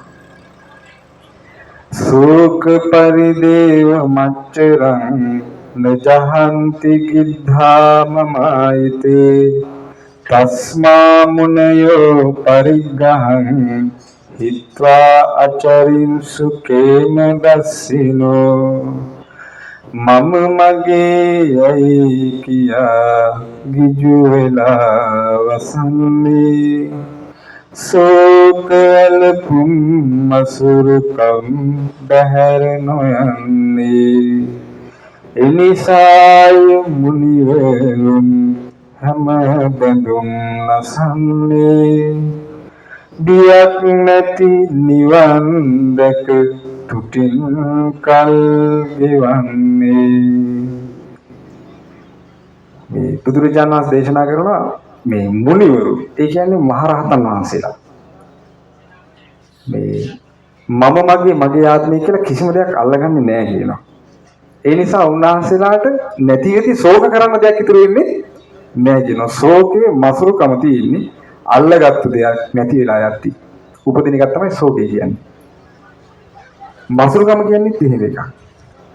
ඒතර රහතන් වහන්සේලා ගැන බුදුරජාණන් වහන්සේ දේශනා කරන සුඛිනෝ මත අරහන්තෝ රහතන් වහන්සේලා ඒකාන්ත සැපයෙන් වාසය කරනවා කියනවා. පිළිහෙන්නේ නැති සැපයක් තියෙනවා. ඒ හේතුව උන්වහන්සේලා අල්ලගත් කිසිම දෙයක් නැහැ. ඒතකොට අල්ලගත් කිසි දෙයක් නැත්නම් අතහැරෙන දෙයක් තියෙනවද? අතහැරෙන දෙයක්වත් නැහැ. තනිකරම සැප විතරයි තියෙන්නේ. බුදු කෙනෙක් පහළ වුණාම විතරයි මේ සැප උපදින්නේ. එතකොට ඒ නිසා මුනිවරුන් හැම බැඳුම් නැසනවා කියනවා. බන්ධන කීයක් තියෙනවද අම්මා? අම්මා ගොඩක් බහන අහන කෙනෙක්. කියන්න බලන්න. බන්ධන කීයක් තියෙනවද බැඳුම්? සමහරුන්ට නම් එන ඇති අල බැඳුම්. නේද? අල බැඳුම්. ඊළඟට ලූණු බැඳුම්. මාළු බැඳුම්. නෑ 6 නෙමෙයි. 10යි. දස සංයෝජන. මොනවද දස සංයෝජන? කියනවා. දන්නේ නැද්ද? ඔබ ධර්මයේ නම් ඉගෙන ගන්න. ප්‍රාදී හිස්සති මැරෙන්න එපා. මේ ඇස්වලින් ධර්මයේ කියවන්න නැතුව මැරෙන්න එපා. බෑන්නේ. මොනවද දස සංයෝජන? සක්කාය දිට්ඨි, විචිකිච්ඡා, සීලබ්බත පරාමාස, කාමරාග, පටිඝ. රූප රාග, අරූප රාග, මාන, උද්ධච්ච, අවිච්ඡා. සියලු බන්ධන නැසලා දාලා දුකින් නිදහස් වෙනවා කියන රහතන් වහන්සේලා. නාමය හැවුවත් අපේ රහතන් වහන්සේ. මේ කාලේ මේ සංඝයාට ගරහන යුගයක් නේද? සංඝයා කියලා කියන්නේ මහ රහතන් වහන්සේලා. අපි සංඝං සරණං ගච්ඡාමි කියලා සරණ යන්නේ කවුද? මහ රහතන්. මෙන්න මේ මහ රහතන් වහන්සේලා. දැන් මෙතන ඉඳලා මේ තව ගාථා 5යි තියෙන්නේ ඉවර කරනවා ටක් ගාලා. මේ ගාථා 5 විස්තර කරන්නේ රහතන් වහන්සේලා කියලා. මම ඒක කිව්වේ මේ දේශනාවේ තුනුරුවණම වැඩ ඉන්නවා කියලා. දැන් මේ ගාථා 5 හොඳට අහන් ඉන්න. දැන් මුලින්ම බුදුරජාණන් වහන්සේ ජරාවටපත් වීම ගැන ධර්මයේ කියන. එතන බුදුරජාණන් වහන්සේ මේ දේශනාව කරන්නේ. අපේ බුදු සමිඳු තවම වැඩ වෙසිටි. ඒතර මේ ගාථා දේශනා කරන්නේ කවුද? බුදුරජාණන් වහන්සේ වැඩ ඉන්නවා. ඒතර මේ ගාථා වලින් කියන්නේ මොනවද? ධර්මයේ ධර්ම රත්නයත් වැඩ ඉන්නවා. මෙන්න දැන් මේ ගාථා ටික අහන්න රහතන් වහන්සේ. රහතන් වහන්සේ ගැන විස්තර කරන්නේ. හරිම ලස්සනයි. ඒතකොට රහතන් වහන්සේලා සියලු බඳුන් නැසලා දාලා සියලු දුකින් ඈතරලා සැපසේ වාසය කරනවා. ඒ නිසා බියක් නැති නිවන් දැක තුටින් කල් ගෙවනවා කියනවා. නහල බිය ඇති වෙන්නේ නැහැ. ඒක මහරහතන් වහන්සේ නමක් වැඩි ඉතිය පුංචි රහතන් වහන්සේ නමක්. කවුරුද 7යි. අදිමුක්ත මහරහතන් වහන්සේ. හොරු අල්ලගත්ත බිල්ලක් දෙන්න යන්න. බිලි දෙන්න, ඒ කියන්නේ ඔය හොරු අර දෙවරුන්ට බාර වෙනවනේ. හොරකම සාර්ථක වුණොත් දෙනවා කියන බිල්ලක්. දැන් ඔන්න බැලුවා පොඩි මේ විහාරයට ගියා වැඩිහිටි හාමුදුරුවෝ වැඩි හිටියා. ඒ වැඩිහිටි ස්වාමීන් වහන්සේලා රහත් වෙලා හිටියේ නෑ. අදිමුත්ත ස්වාමීන් වහන්සේ මම යන්නම් එනං ඔරුත් එක්ක මාව බිල්ලට දෙන්න කියලා දැන් ඉදිරිපත් වුණා. අදිමුත්තන් වහන්සේ දැන් එක්කරන් යනවා. කියලා දන් ඉදී ගාවට මේ ගහ ගාවට බිලි දෙන ගහ ගාවට එක්කන් ගිහිල්ලා කඩුව ඇදලා ගත්ත හුරු නායකයා. දැන් රහතන් වහන්සේ hina වෙවි ඉන්නවා. කිසිම බයක් නැහැ. හුරු නායකයා පුදුම වෙලා අහනවා කවුද කියලා ඔබ? ඔබ මේ අවුරුදු 7 පොඩි හාමුදුරුවනම. ඔබට බයක් නැද්ද? ඔබ මරන්නේ නැහැ නෙමෙයි කියනවා. නෑ කියනවා. මම ගිලිගත්තු ගේකින් එළියට පැනගත්තා වගේ ජරා මරණ වලින් නිදහස් වෙලා ඉන්නේ කියනවා. මට බය හට ගන්න නැහැ කියනවා. කැමති දෙයක් කරන්න කිව්වා. ඇයි මේ ඇසල්ලගෙනත් නැහැ මම වගේ කියලා? කන අල්ලගෙනත් නැහැ, නාසය අල්ලගෙනත් නැහැ, දිව අල්ලගෙනත් නැහැ, කය අල්ලගෙනත් නැහැ, මනස අල්ලගෙනත් නැහැ. අනුන්ගේ එකක් අල්ලගෙනත් නැහැ. තමාගේ එකක් අල්ලගෙනත් නැහැ. දැන් සමහර ඉන්න මගේ සුදු මැණික, මගේ සුදු මහත්තයා. ඒක තමාගේ එකක් අල්ලගෙන තව එකක් අල්ලගෙන ඒවා දිව. ඕවා කිසි දෙයක් රහතන් වහන්සේලාට නැහැ. සීල දුකෙන් නිදහස්. පතිලීන රස බික්ඛුනෝ භජමානස් විවිත්ත මානසං සාමග්ගීමාහු තස්සතං යෝවත්තානං භවනේන දස්සේ හුදෙකලාවේ උතුම් දිවි ගෙවන සමනහට විවේකව තිබෙන ගිරි ගුහාවල සිටින විට තමා තුළ කිසි දුකක් නොමැති බව දකින විට එක්වලා වසයි දහම සමගින් විට උන්වහන්සේ දේශනා කරනවා මේ හුදෙකලාවේ ඒ වගේ අරහත්ත්වයටපත් වෙලා ගිරි ගුහාවල ගස් සෙවන් වල වාඩි වෙලා මහරහතන් වහන්සේලා ඉද්දී උන්වහන්සේලාට තමන් තුළ හටගන්න කිසිම දුකක් නැහැ කියලා දැනෙනවා කියනවා. දැනගන්නවා කියනවා. ඒතර උන්වහන්සේලා දහම සමගින් මේක වෙලා වාසය කරනවා කියනවා. සැපසේ මේ ධර්මය ඔබ පුරුදු කරන්න. සමහරු නම් මම දැක්ක අර රැවුල තියෙන සිංහල ගුරුවරයෙක් ප්‍රසිද්ධ ලංකාවේ මේ පන්සල් ගිහිල්ලා උපාසකම්මලා දුක ගැන අහන් ඉඳලා ඇවිල්ලා මිනිස්සු භංගස්ථාන වල ඒකෙන් කිව්වා. කාලා දීලා හිටපු මිනිස්සුන්ට දුක ගැන කියලා මිනිස්සු මානසිකව වැට්ටුවා. ඒකෙන් තමයි මේ නැස්පැත්තේ උනේ කිව්වා. බුදුරජාණන් වහන්සේ චතුරාර්ය සත්‍යම දේශනා කරන්නේ. චතුරාර්ය සත්‍ය දුක්ඛාර්ය සත්‍ය කියන්නේ එක ආර්ය සත්‍යයක්. දුක්ඛ හට ගැනීම කියන්නේ ඊළඟ ආර්ය සත්‍යය. ඊළඟට දුක්ඛ නිරෝධය.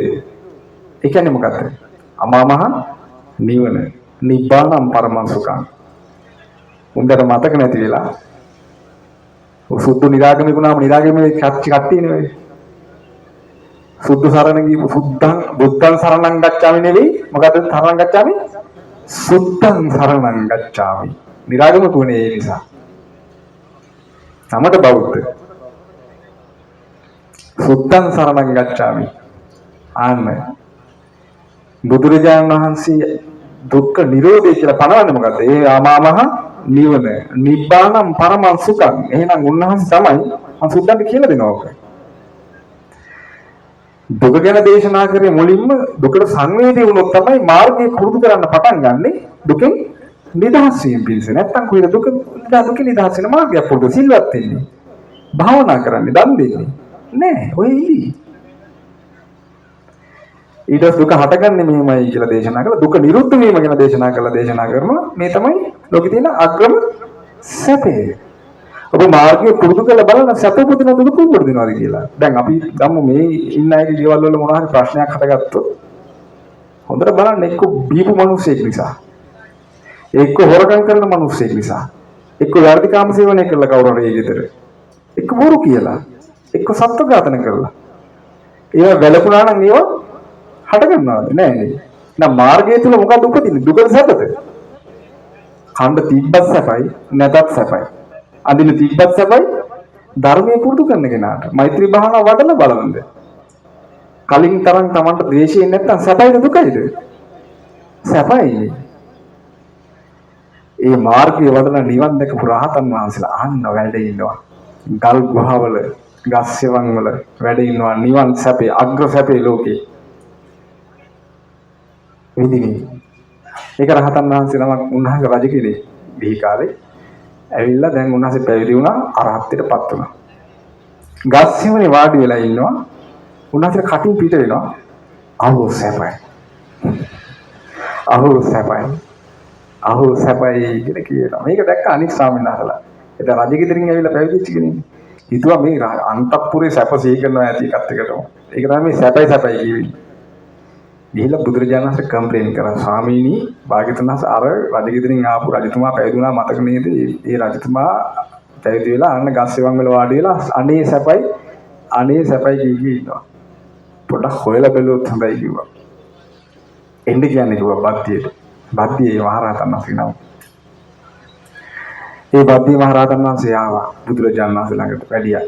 වැඩිලා පස්සේ බද්දිය ඇත්තද මේ ඔබ ගස් සෙවන් වල වාඩි වෙලා මේ අනේ සැපයි කී ඉන්නවා කියන්නේ මේ ඔබ මේ ගිහි ගෙදර සැප සිහි කරනවත් දන්නේ නැහැ කියලා මේ ස්වාමීන් වහන්සේලා ඇවිල්ලා කියන්නේ.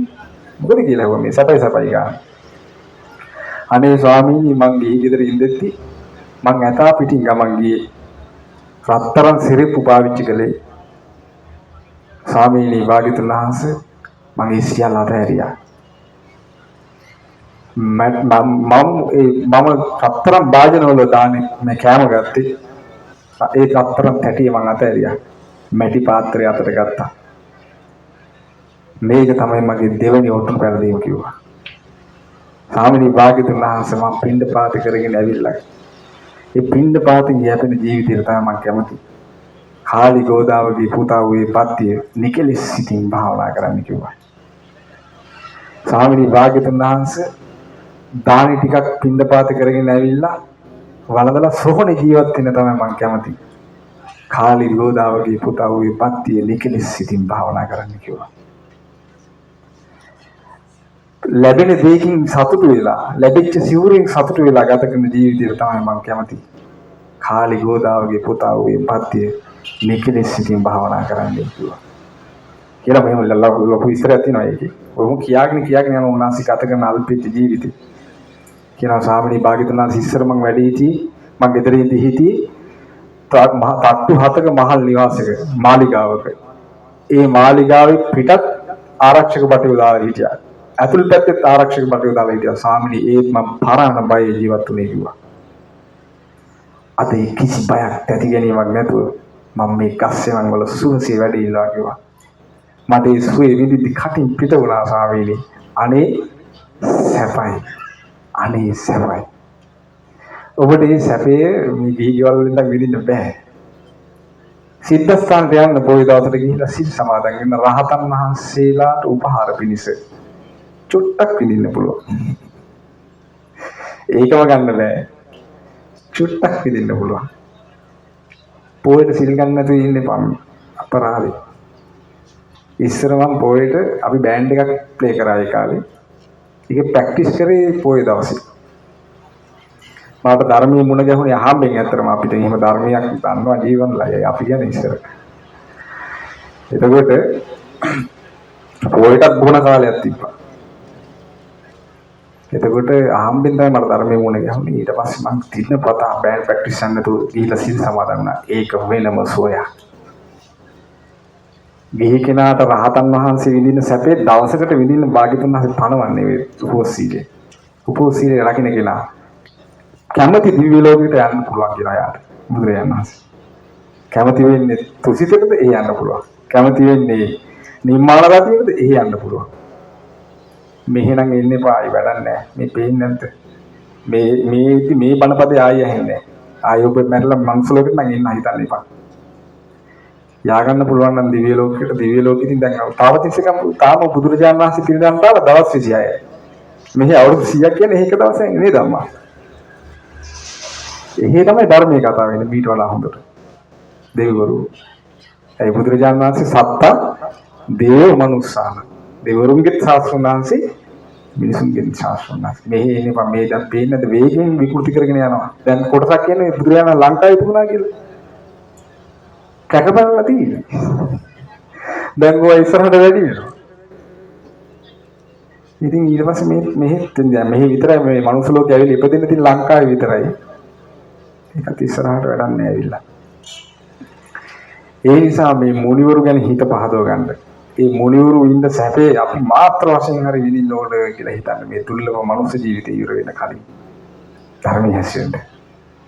සබ්බත් මුනි අනිසිතෝ නපියං කුබ්බති නොපියප්පියං තස්මින් පරිදේව මච්චරං පන්නේ වාරි යතාන ලිප්පති ලෝකේ කිසිවක් කෙරෙහි තණ්හාව ඇති නොවන මුලින්දු හට නැත කිසිත් කැමැති අකමැති කරුණ වලපේ මසුරුකම් ඔහු කෙරෙහි නොම ගැලෙන දියදුදකින් නෙළුම් කොළයේ නොරැඳ පින වැටෙන.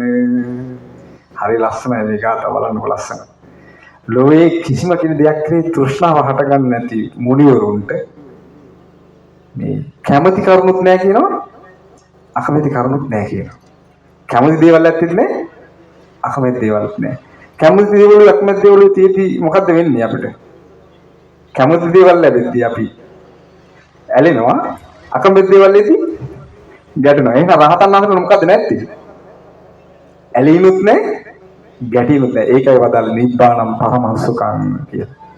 නිවන තමයි පරම සැපේ. නිවන තමයි පරම සැපේ. ඒ නිසා උන්වහන්සේලාට මේ ඇහෙන් දකින රූප, ශබ්ද, ගන්ධ, රස නෙළුම් කොළයකට වැටිච්ච වතුර බින්දුව වගේ කියනවා. නෙළුම් කොළයකට වතුර බින්දුව වැටුණාට පස්සේ නෙළුම් කොළේ උරා ගන්නවද ඒවා? උරා ගන්නෑ නෑ. රූපල වැටෙනවා. ඔබ දැකලා ඇතිනේ. ආන් මේ වගේ කියන රහතන් වහන්සේලා රූප දකිද්දි ඒවා ඇතුළට යන්නේ දුක හටගන්නේ. කනෙන් ශබ්ද අහද්දී නෙළුම් කොළේට වතුර වැටෙනවා වගේ කියනවා රහතන්. බලන්න ලස්සන මේ ධර්මයේ. මහරහතන් වහන්සේලා ගැන මේ කියන්නේ සංඝං සරණං ගච්ඡාමි. මේ සංඝයා වැඩන්නේ කියලා මිනිස්සු බැරව පළිල ගරහන්න යන්නේ. ඔය පිටිපස්සේ ගොඩක් කුමන්ත්‍රණ තියෙනවා. ඊළඟට ඔබ මුං 67ක් තැම්බුවොත් එහෙම මේ මුං 67 ඔක්කොම යට තැම්බෙනවද? ඈ? තැම්බෙනවද? නෑ නේද? එතකොට ඔබ මුං 67 වීසි කරනවද? ඇට කීපයක් තැම්බෙන්නේ නෑනේ ඔතනේ. එතකොට ඔබ මුං 67 වීසි කරනවද? නෑ. ඒ වගේ මේ බුද්ධ කාලෙත් එහෙමයි. බුද්ධ කාලේ ශික්ෂාපද බුදුරජාණන් දැන් ඔය සෝෂල් මීඩියා වල යනවනේ ඒක සිද්ධි. ඔය පොඩි ඒවා යන්නේ. බුද්ධ කාලේ වෙලා තියෙන ඔය වඩා විශාල ඒවා. ඒවට තමයි බුදුරජාණන් වහන්සේ ශික්ෂාපද පනවන්නේ. හැබැයි ඒ කාලේ සෝෂල් මීඩියා නැහැ. හැබැයි ඒ කාලේ හිටපු ශ්‍රාවකයෝ දැක්කා. හැබැයි ශ්‍රාවකයා සුපේශල සංඝයා තැම්බිච්ච මුංගේට වගේ සංඝයා වැඩි ඉන්නවා. අදත් එහෙමයි. තැම්බිච්ච නැති මුංගල ටික අයින් කරා, තැම්බිච්ච මුංගල ටික කෑවා. ඒ කාලේ මිනිස්සු එහෙම මුණයක් තිබ්බයි මිනිස්සුන්ට. අද කාලේ උනේ වගේ නෙමෙයි. අද කාලේ මිනිස්සු ඇවිස්සිනවනේ. ඒ කාලේ මිනිස්සු හඳුනගෙන සංඝයා. ඒ සංඝයා ඇසුරේ බුදුබණ පදේ ඉගෙනගෙන ඒ මිනිස්සු ගෙවල් වල සෝවාන් වුණා, සකදාගාමි වුණා, අනාගාමි වුණා. ගෙවල් වල වරහත් වෙලා මේ පිරිනමන බලලා තියෙනවා. ඒතකොට ඒ නිසා මේ සංඝ රත්නේ වැඩ ඉන්නවා ලෝකේ. එහෙම සිද්ධි තියෙන්න පුළුවන්. තියෙනවා. ඒවා අපි ප්‍රශ්න කරගන්න ඕනේ නැහැ. ඒ නිසා මොකද මේ කවුරු හරි භික්ෂුවක් අපි හිතන්නේ ඔබ මෙතන ඉන්න සියලු දෙනාම ડોක්ටර්ස්ලා කියලා මෙඩිකල් ෆැකල්ටි ගිහිල්ලා ඩිග්‍රී කම්ප්ලීට් කරලා ડોක්ටර්ස් වෙච්ච පිරිසක් තමයි ඔබ ඉන්නේ. මම එනවා නලාවකුත් දාගෙන ඇවිල්ලා මම මෙඩිකල් ෆැකල්ටි ගිහිල්ලත් නැහැ ඩිග්‍රී කම්ප්ලීට් කළත් නැහැ ඇවිල්ලා වාඩි වෙනවා. දැන් මම ડોක්ටර් කෙනෙක් වෙනවද? නෑ. ඒ වගේ මේ සිවුරු පොරොව පමණින් එහෙම සංඝයාට තුළු වෙන්නේ නැහැ. සංඝයා සුපටිපන්නයි. උජුපටිපන්නයි. ඥායපටිපන්නයි. මේ සංඝයා වැඩ ඉන්නේ. ඊට පස්සේ මේ අදත් සංඝයා වැඩ ඉන්නවා. ඒ සංඝයා සුපටිපන්නයි, උජුපටිපන්නයි, ඥායපටිපන්නයි. ඒතකොට ඒ ස්වාමීන් වහන්සේ මේ සියලු ස්වාමීන් වහන්සේලා ওই කැටගරියට දාන්න එපා. දැන් සමහරු කියනවා බස් එකට නැග්ගම සීට් එක දෙන්න එපා. අපිට දුන්නත් එකයි ඔබ සීට් එක නැතත් එකයි. සීට් එක දෙන කෙනාට පින්නස් වෙන්නේ ලබන කෙනාට. දැන් ඔබ දානයක් දුන්නොත් පින්නස් වෙන්නේ ඔබටද අපටද? ඉතින් මොකද්ද මේ එහෙනම් කියන්නේ? ඔබට තේරෙන්නේ නැද්ද මම කියන එක? ඒ ගලතුනේ ඔබ එහෙම කරන්න ඒක ඔබ සීට් එක දුන්නාම පින්නස් වෙන්නේ ඔබට මට නම. සීට් එක දුන්නාම ඔබ මොනස්ෙන් නැගිට්ටත් ඒකේ පින රැස් වෙන්නේ ඔබට. මතක තියාගන්න ඒක. ඔබ දානයක් දීලා සංඝයාට පූජා කරලා ස්වාමීන් වහන්සේලා අපිට ඕන විදිහට ඉන්න ඕන කියලා කල්පනා කරන්න එපා. එහෙම කල්පනා කරන්න ස්වාමීන් වහන්සේලාට පින් රැස් වෙනවා නම් දාන දුන්නාම. දාන දුන්නා පින් රැස් වෙන කාලෙද? දාන දීපු පින්වතුන්ට නේ. මොකක්ද එහෙනම් මේ ගනුදෙනුව? ඒ නිසා මේ එක නමක් වෙනමක් වේ එක දේවල් කරා කියලා මේ සංඝයාට අපහදින්න යන්න එපා. පව් කරගන්නත් එපා. පරිස්සම් වෙලා ඉන්න. මේ රහතන් වහන්සේලා ගැන මේ ගාථා දේශනා කරලා තියෙන සංඝයා වඳුර ගන්න. ඒ නිසා පරිස්සමෙන් කියන්න කෙසේ කිව්වත් අසන්න සිහි බුද්ධියෙන් ඇසිය යුතුයි. ඒ නිසා මේ ස්වාමීන් වහන්සේලාට කරහලා පව් පුරව ගන්න පව්කම් ටික නම් කරගෙන නිරේ යන්න එපා අපරාධී.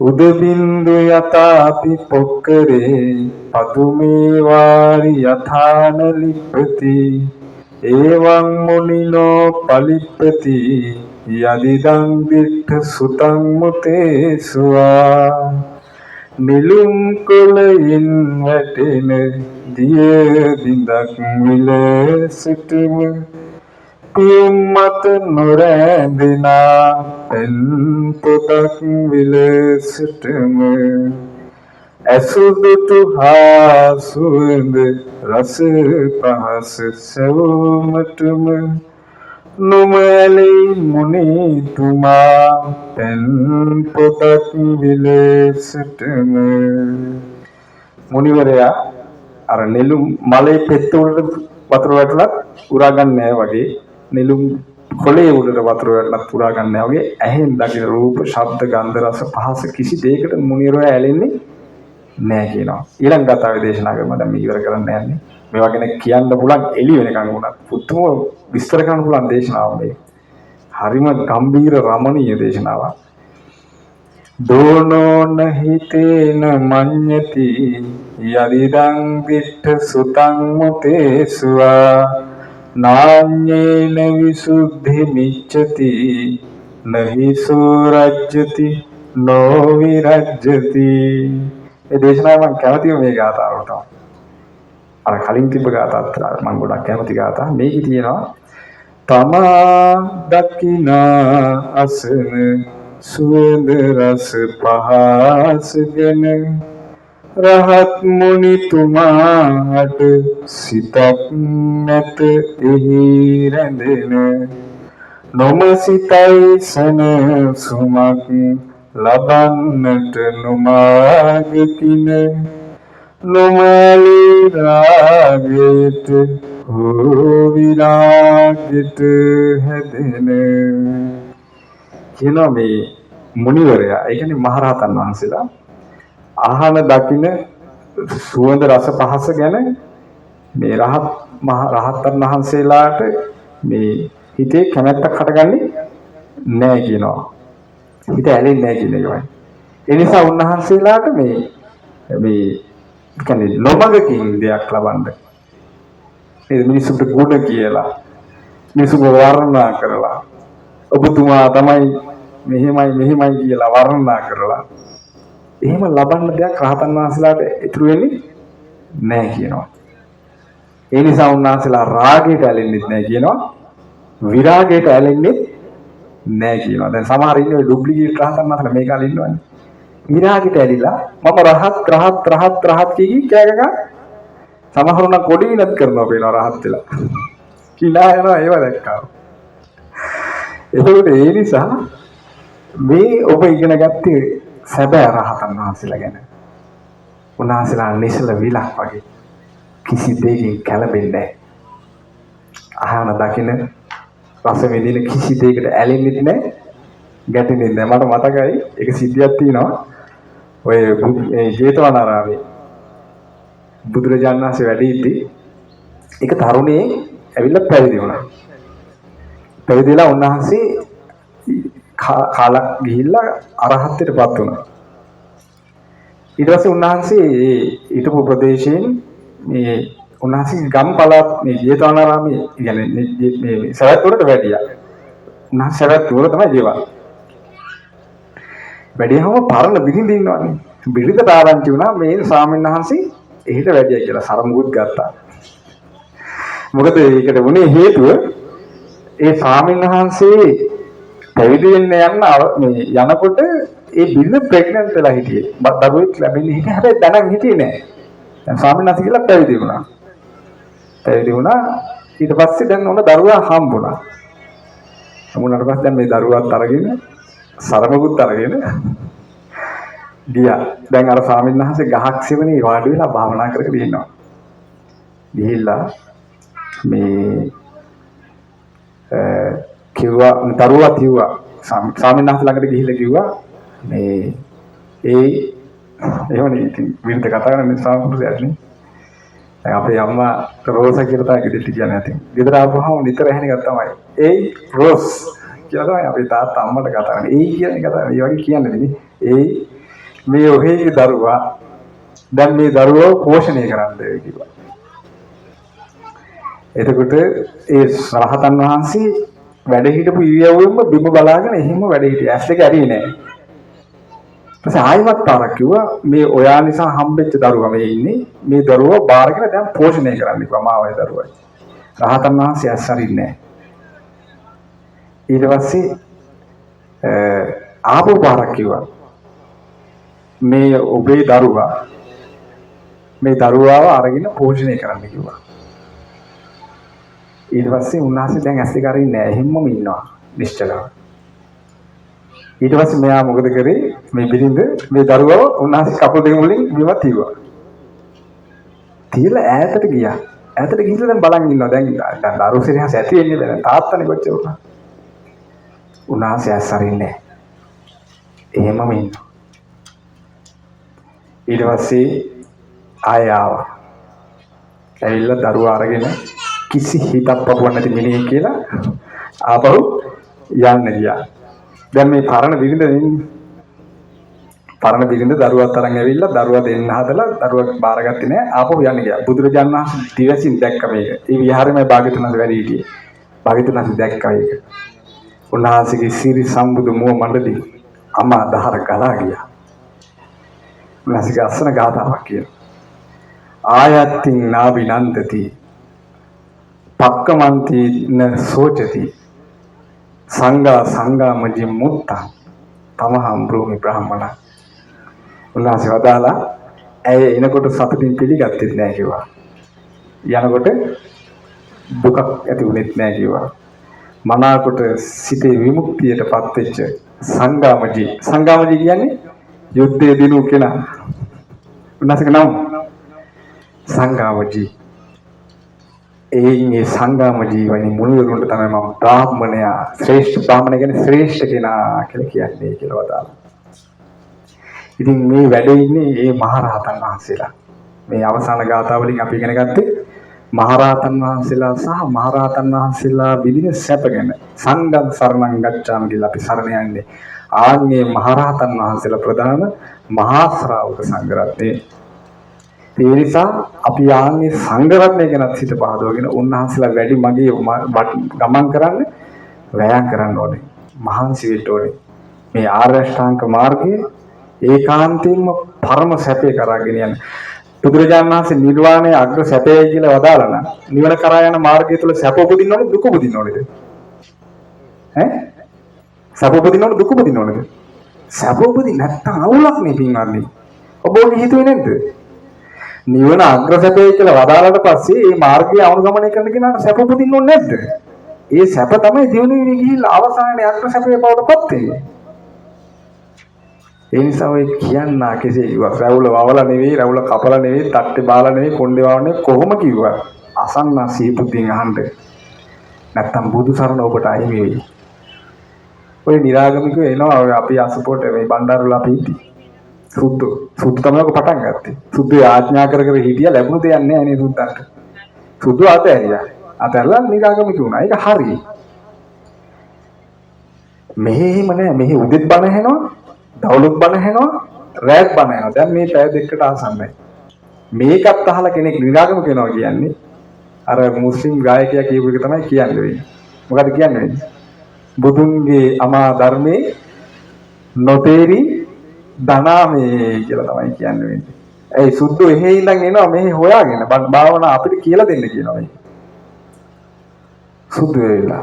සමහර විරාගක සුද්ධ හම්බුණා මම කියනවා the most dangerous religion in the world is non-religion. උඹලගේ එක තමයි. ඒකත් ආගම. ඒ ආගම කියන්නේ අනිත් ආගම ඔක්කොම වැඩක් නැහැ කියලා. ඒකත් දෘෂ්ටියක් නේ. ඔය හැම ආගමකම මේ බිල්ඩින් නෙමෙයි දැන් අපි බෞද්ධ ධර්ම කියන්නේ බිල්ඩින් වලටද? චෛත්‍ය වලටද? බෝධීන් වහන්සේටද?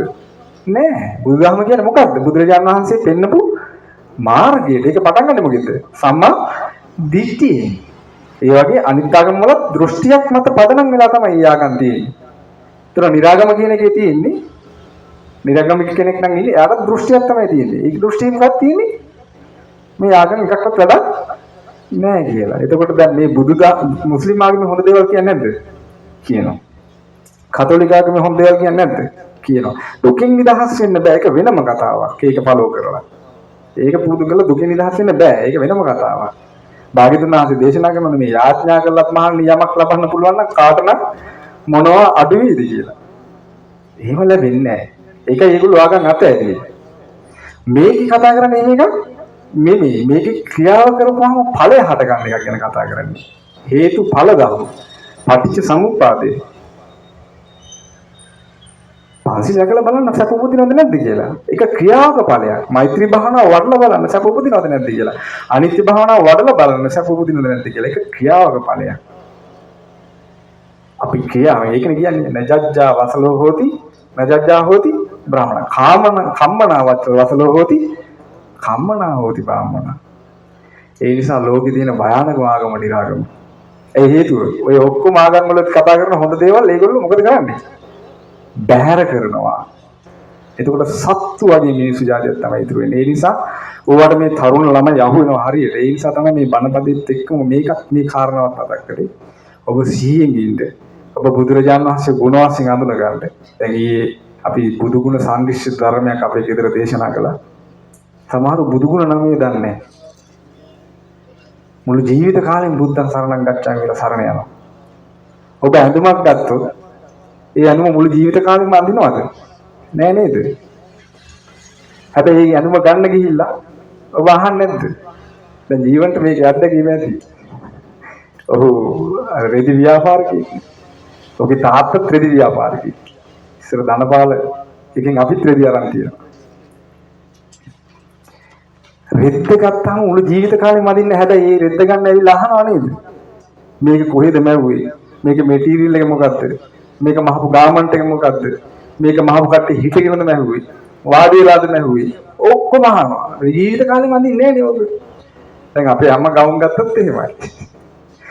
ඉස්සර මං අපේ අම්මව බයික් එකකින් එක්කන් යනවා ගවුම් ගන්න. ටවුන් එකේ කඩවල් 80ක් තියෙනවා නම් 79කටම ගිහින් තමයි ගවුම ගන්නෙ. අම්මට මතකත් නෑ ගවුම මත් කොහෙද දැම්මේ කියලාවත් පස්සේ. නමුත් අපි ඇඳුමක් ගන්න ගියාට පස්සේ කොච්චර හොයනවද ඒ ගැන නේ? අපි බුද්ධං සරණං ගච්ඡාමි කියලා බුදුරජාණන් වහන්සේ මුළු ජීවිත කාලෙම සරණ යනවා. ජීවිත කාලෙම. විනාගමකට ගියේ නැත්තම්, විරාගමික වුණේ නැත්තම් ජීවිත කාලෙම සරණ යනවානේ. හැබැයි අහලා බලන්න මෙතන ඉන්නේ කී දෙනාද බුදුරජාණන් වහන්සේ විද්‍යාචරණ සම්පන්නයි කියන්නේ ඇයි කියලා උත්තර දෙන්න දන්නේ. බුදුරජාණන් වහන්සේ අරහන් කියන්නේ ඇයි කියලා උත්තර දෙන්න දන්නේ. ඒතරම් ඇඳුමක් ගන්න එකක් කරන්නත් හොයලා නැහැ තමන් සරණ ගිහු ශාස්ත්‍රඥ වහන්සේ ගැන. ඒකයි මේ එක එකවට අහුවෙන්නේ. ඒ නිසා ඔබ බුදුරජාණන් වහන්සේව අධ්‍යයනය කරන්න දුර්ලභයි. බුද්ධ භාවයේ කප්ප සතේ දුර්ලභෝ කල්ප 100කටත් බුදුරු දුර්ලභයි කියනවා.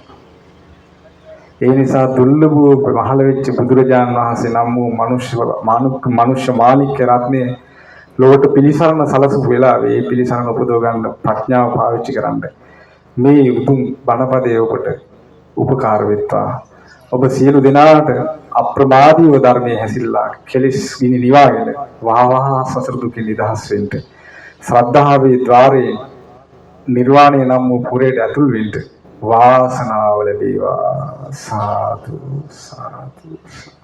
හොඳයි පුණ්‍යානුමෝදනා කරනවා. ඊට පස්සේ ඔබට යම්කිසි සංග්‍රහයක් හරි දැස්ති කරලා ඇති මම හිතන්නේ. ඒ සංග්‍රහය භුක්ති විඳලා සියලු දෙනාම සතුටු සිතින් නික්මලා යන්න.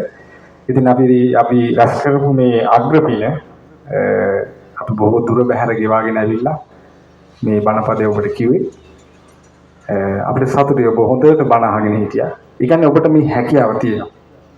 ඔබ කලබල කරන්නේ නැතුව සංසිඳුණු සිතින් හොඳට මේ බණපදේ අහගෙන හිටියා. ඔබට මේක පුළුවන්. ඔබ පටන් ගන්න. මේ ජීවිතේ අපි පොඩි කාලයක් ඉන්නේ. සතුටින් ඉන්න. සැපේ ඉන්න. hina වෙවි ඉන්න. සෞල් ශෝක පරිදේව සන්තාප දුරු කරගන්න බුදුරජාණන් වහන්සේ ගැන සිහි කළා. ධර්මයේ සිහි කළා. ශ්‍රාවක සංඝයා සිහි කළා. ඒක තමයි අපිට ලැබිච්ච අග්‍රම ලාභය මේ මනුස්ස ජීවිතේ. බොහෝ කෝටි ගාණක් මිනිසුන්ට නොලැබිච්ච අත්හැරිච්ච දුර්ලභ ලාභය. හතුරෙකුටවත් Tamante ඊටාම භයානක විදියට ආයමත කරපු හතුරෙකුටවත් මේ අවස්ථාව නම් ගිලිහෙන්න දෙන්න එපා කියලා හිතන්න. ඒ නිසා කල්යාණ මිත්‍ර ස්වාමීන් වහන්සේලා ඇසුරේ ධර්මයේ ඉගෙනගෙන ධර්මය අවබෝධ කරගන්න මේ සිල් දිනාට භාග්‍ය පුදා වේවා. ඉතින් අද දවසේ මේ දිවසේ මේ උතුම් පින්කම සිද්ධ වුණේ 2025 ජූලි මාසේ 5 වෙනිදාද 8 වෙනිදාද 8 වෙනිදා මේ යන්නට යෙදුන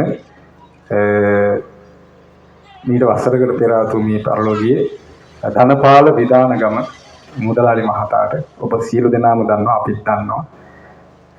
එතුමා ප්‍රසිද්ධ ව්‍යාපාරිකයෙක් මේ ඇඹිලිපිටිය පුරවරේ සහ බොහොම ගුණවන්ත මිනිසෙක් අපි දන්න විදිහට. ඉතින් ඒ නිසා එතුමාගේ වගකී එතුමා අකුරට ඉටු කරපු බව මේ දරුවෝ සාක්ෂි දරනවා. ඒ නිසා දැන් මගේ පන්තියේ තමයි ජීවන හිටියේ. ඉතින් අපි හරි විශ්ේ ඒ කාලේ. හැබැයි ජීවන කවදාවත් අපට ඇහෙන කුණුහරුපයක් කියලා නැහැ. ඒ තාත්තගේ ක්වොලිටි එක නෙවෙයිද? තාත්තගේ අම්මගේ ක්වොලිටි එක. ඉතින් මේ අනිත් මල්ලිලත් එහෙමයි. ඉතින් මේ මල්ලිලා ගැන ලොකු විස්තර දන්නේ යාලා අපිට බහල පන්තිවල හිටියේ. හැබැයි අපි ඇවිල්ලා කතා බහ කරලා තියෙනවා නේ මල්ලි. එතකොට යාලත් එහෙම වෙන්නේ නැති. ඒ නිසා මේ ඒ වගේ ආදරණීය පියාණන් කෙනෙක් තමයි ඔබ අතරින් මේ වියෝ වෙලා එතුමාට පින්පිනිස් තමයි මේ මනරම් පින්කම ඔබ ඉතාම හොඳින් මේ පින්කම සංවිධානය වෙලා කරලා තියෙනවා මේ මෑණියන් සහ සහෝදරයෝ තුන්දෙනා. ඉතින් මේ නිසා මේ රැස් කරපු සියලු පින් අපි ප්‍රථමයෙන්ම දෙවියන්ට අනුමෝදන් කරමු. සහාපති බ්‍රහ්මරාජයා, ගටිකාර බ්‍රහ්මරාජයා, සනන් කුමාර බ්‍රහ්මරාජයා ප්‍රදාන සියලු බබලෝ වාසී බ්‍රහ්මකායික දෙවියන් සතුටු සිතින් මේ පින් අනුමෝදන් වෙත්වා. සක්‍ර දේවේන්ද්‍ර ඒ වගේම විරෝධ විරූපාක්ෂ දතරාශ්‍ර වෛශ්‍රවණ කියන සතරවරම් දෙව් මහරජදරුවා ඉන්ද සෝම වරුණ භාරද්වාජ ප්‍රජාපති සාතාගිර හේමවත ආලෝක සීවකාදී නානා නම් ගොත්තරන 38ක් වූ සේනාපති දෙවිවරුන් මේ පින් අනුමෝදන් වෙත්වා. විශේෂයෙන් ශ්‍රී සුමන සමන් දෙවියන් කතරගම කන්ද කුමාර දෙවියන් මේ පින් අනුමෝදන් වෙත්වා. ඒ වගේම ශ්‍රී ඉන්දක දෙවියන්, දැඩිමුණ්ඩ දෙවියන්, අයනායක දෙවියන් ආදී කොට ඇති සියලු ප්‍රදේශ බාහිර පළාත් බාර දෙවියෝ මේ පින් අනුමෝදන් වෙත්වා. ඒ වගේම මේ උතුම් පින්කමට නන්නයිරින් අපෝපකාර කළ යම් දෙවිවරු වෙතේ සියලු දෙවියන්ද මේ පින් අනුමෝදන් වෙත්වා. ඔබ අපගේ සියලු ඉෂ්ඨකාමී දෙවිවරුත් මේ පින් අනුමෝදන් වෙත්වා. දෙවියන්ගේ ධාර්මික දිව්‍ය රැකවරණ ආරක්ෂාව මේ ලොකු කුඩා පින්වත් සෑම සියලු දෙනාගේ ජීවිතවලට සලසා දෙත්වා. සියලු දෙවියෝ අප්‍රමාදීව ධර්මයේ හැසිරී ගෞතම බුදු සසුනේ චතුරාර්ය සත්‍ය අවබෝධ කරත්වා. සාදු සාදු.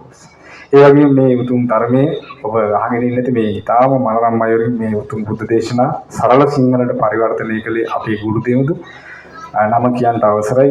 මාගේ ගුරු දේවෝත්තම කිරිබත්ගත ඥානානන්ද පින්වත් ලොකු ස්වාමීන් වහන්සේට මේ පින් අනුමෝදන් වෙත්වා. අනුමෝදන් වෙත්වා. අනුමෝදන් වෙත්වා. ගුරු දේවයන් වහන්සේ නිදුක් වේවා, නිරෝගී වේවා, සුවපත් වේවා. කරගෙන යන ශාසනික කටයුතු සුවසේ කරගෙන යන්නට වාසනාව සැලසේවා. ගුරු දේවයන් වහන්සේට වහවහ චතුරාර්ය සත්‍ය අවබෝධ කොට දුකින් නිදහස් වෙන්න භාග්‍ය වාසනාව සැලසේවා. සාදු සාදු. ඒ වගේම මහ වේලාව අසංජිතේ සියලු මහා සංඝරත්නයට, ඒ වගේම රටවාසී ලෝවාසී සියලු මහා සංඝරුණට මේ පින් අනුමෝදන් වෙලා සිත සැලසේවා. නිදුක් නිරෝග සුව චිර ජීවනයේ සැලසේවා. චතුරාර්ය සත්‍ය අවබෝධයේ පිණිස මේ පින් හේතු වාසනා වෙත්වා. සාදු සාදු. රැස්කල උදාර පුණ්‍ය ධර්මයන් අද දවසේ මම මේ පූජාවකුත් ලෑස්ති කරන්න කියලා අපි මෑණියන්ට මතක් කරා දුරකථනේ. මොකද අපි මළගී ඥාතියෙකුට පින් අනුමෝදන් කරන්න මේ පින්කම කරන නිසා බුද්ධ පූජාවක් පූජා කරලා පින් අනුමෝදන් කරන එක මහත්ඵලයි, මහානිසංසයි, අග්‍ර පින් රැස් වෙනවා. බුදුරජාණන් වහන්සේට සල්ප දෙයක් පූජා කළා. ඒ නිසා මේ අෂ්ටපාණ ගිලම්පස පූජා කළා, අෂ්ට පරිස්කාර පූජා කළා. මේක තව දෙයක් කියන්න ඕනේ. දැන් ඔබ හිතන්නේ මේ පිළිම වහන්සේට පූජා කරපුවාම කොහොමද පින් ඇසෙන්නේ? මේ සමහර කියනවා මේ ගල් චෛත්‍ය වලට ඇයි උඹලා මේ ගඩොල් වලට වදින්නේ කියනවා. බෝධියට වදින්නේ කියන ඇයි මේ ගහකට වදින්නේ කියනවා. පිළිමයට වදින්නේ කියනවා ඇයි මේ මොකටද මේ පිළිමයට වදින්නේ? නෑ පිළිමයට නෙමෙයි මේ වදින්නේ. ඔබ චෛත්‍යයක් ගාවට ගිහිල්ලා වදිනකොට මේ ගඩොල් වලට නමස්කාර වේවා කියලා. මේ වැලි වලට නමස්කාර වේවා කියලා වදින්නේ ඔබ. නෑ. ඒ භාග්‍යවත් අරහත් ඒ චෛත්‍ය වහන්සේලා උදෙසා කරලා තියෙනවා. භාග්‍යතුන් වහන්සේ සිහි කොට වදින්න. ඒ චෛත්‍ය පිදුවහම දැන් මේ පිළිමාස කියන්නේ චෛත්‍යයක්. සිහි කොට වදින්න. එතකොට මේ භාග්‍යතුන් වහන්සේ ආරමුණු කරලා චෛත්‍ය වහන්සේකට යමක් පිදුවොත් ජීවමාන බුදුන් පිදුවහා සමානයි. අග්‍ර පින්දස් වෙනවා. ඒ නිසා තමයි මේ පූජාව ලෑස්ති කරන්න කිව්වේ. ඉතින් මේ බුද්ධ පූජාවෙන් රැස් කරපු සියලු පින් ඒ වගේම මේ ඔබ ඊටාම හොඳින් මේ ධර්මයේ ශ්‍රවණය කරගෙන හිටියා. ඔබ ධර්මයේ ශ්‍රවණය කරපු පිනේ ඒ වගේම මා ධර්මයේ දේශනා කරපු පින් බොහෝ දුර බැහැර ගෙවාගෙන පැමිණලා මේ දේශනා කරලා රැස් කරපු අග්‍ර පින් සබ්බ දානං ධම්ම දානං ජිනාති. මේ අම්මට මේ සතුට වෙන්න පුළුවන් නේ. මේ දරුවෝ තුන් දෙනාට සතුට වෙන්න පුළුවන්. එයාලගේ බිරින්දෑවරු වලට සතුට වෙන්න පුළුවන්. මේ සීල දෙනාටම ධර්ම දානයන් අතර අග්‍ර දානෙ නෙමෙයි දෙන්නේ. ඉතින් මේ රැස් කරපු සියලු පිනොත් නන්නයින් මේ බුදුරජාණන් වහන්සේට උපහාර පිණිස මේ ආලෝක පූජාවන් පැවැත්වීමෙන් ඒ වගේම නන්නයින් මේ පින්කම සංවිධානය කිරීමෙන් රැස් කරා වූ සියලු පුණ්‍ය ධර්මයන්ද මීට වසරකට පෙර ආතුව 2025 ජුනි 8 වෙනි දින ඔබ අතරින් අප අතරින් වියෝ වූ පියාණන් වන ධනපාල විදානගම පින්වත් පියාණන්ට එහෙම නැත්නම් මුදලාලි මහතාට මේ පින් අනුමෝදන් වෙත්වා. එතුමාට මේ පින් සියලුම පින් අනුමෝදන් වෙලා එතුමාගේ පරලෝක ජීවිතයේ සැපයෙන් සැපයටපත් වෙත්වා. පරලෝක ජීවිතයේ යම් දුක් පීඩාවක් නැත්නම් ඒ සියල්ල දුර වේවා. වහවහ නුදුරු භවයකදීම සසර දුකින් අත් මිදීම පිණිස චතුරාර්ය සත්‍ය අවබෝධ කරගෙන දුකින් නිදහස් වීම පිණිස මේ රැස් කළ අග්‍ර පුණ්‍ය ධර්මයන් හේතු වාසනා වෙත්වා. සාදු සාදු. රැස් කළ මහානීය පුණ්‍ය ධර්මයන් ඒ වගේම මේ පින්වත් මෑණියන් නමින් ඒ වගේම මේ සහෝදරයෝ තිදෙනා නමින් එයාගේ පවුල්වල සියලු දෙනා නමින් මේගේ සියලු ඥාතීන්ට ඒ වගේම මේ සහ සම්බන්ධ වූ සියලු දෙනා නමින් මේගේ සියලු ඥාතීන්ට මේ පින්කම සඳහා නන්නයිරින් අපකප වූ දායක වූ සියලු දෙනා නමින් මේගේ සියලු ඥාතීන්ට මේ පින් අනුමෝදන් වේවා. ඒ මළගී ඥාතීන්ගේ පරලෝක ජීවිත සැපයෙන් සැපයටපත් වෙත්වා. නුදුරු භවයකදීම සසර දුකින් අත් මිදීම පිණිස මේ පින් හේතු වාසනා වෙත්වා. සාදු සාදු. ඒ වගේම මේ නම් සඳහන් කරලා තියෙන මළගී ඥාතීන් ඉන්නවා. කිරින්ද වැලිකන්ද නැමැති ග්‍රාමයේ පදිංචි වෙලා ඉඳලා මිය පරලෝකීය විදානගම්ගේ කිරිගෝරිස් පියාණන්ට මේ පින් අනුමෝදන් වෙත්වා. ඒ වගේම මවවන හින්හිහාමි කංකානම්ගේ මෑණියන්ටත් මේ පින් අනුමෝදන් වෙත්වා. ඒ වගේම හින්හාමි කංකානම්ගේ මෑණියන්ටත් මේ පින් අනුමෝදන් වෙත්වා. ඒ වගේම හක්මන කරතොට හක්මනද ගම අපේ අම්මත් හක්මනනේ. ඒකනේ. ඒක නිසා මේ දකුණේ කට්ටිය හක්මන කරතොට පදිංචිව සිට මියගිය ඩොන් හෙන්ද්‍රික් මොහොට්ටාල රාලහාමිට මේ පින් අනුමෝදන් වෙත්වා. චාලට් වීරසිංහ මෑණියන්ටත් මේ පින් අනුමෝදන් වෙත්වා.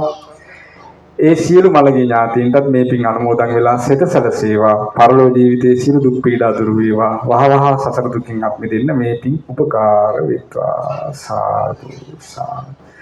ඒ වගේම මෑණියන් වන කුමාරි හාමි මොහොට්ටාල මෑණියන්ට මේ පින් අනුමෝදන් වේවා අම්මනේ.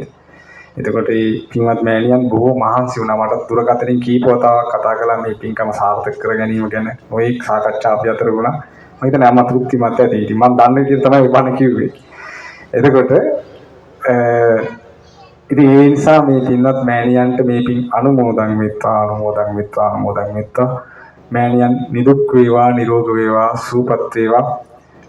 කායික සුව මානසික සුව සැලසේවා. සියලු කරදර බාධා අතුරු අන්තර දුරුයි. සුවසේ කුසල රැස් කරගන්න, පින් රැස් කරගන්න, ධර්මයේ හැසිරෙන්න, චතුරාර්ය සත්‍ය අවබෝධ කරගන්න මේ පින් මෑණියන්ට උපකාර වෙත්වා. සාදු සාදු.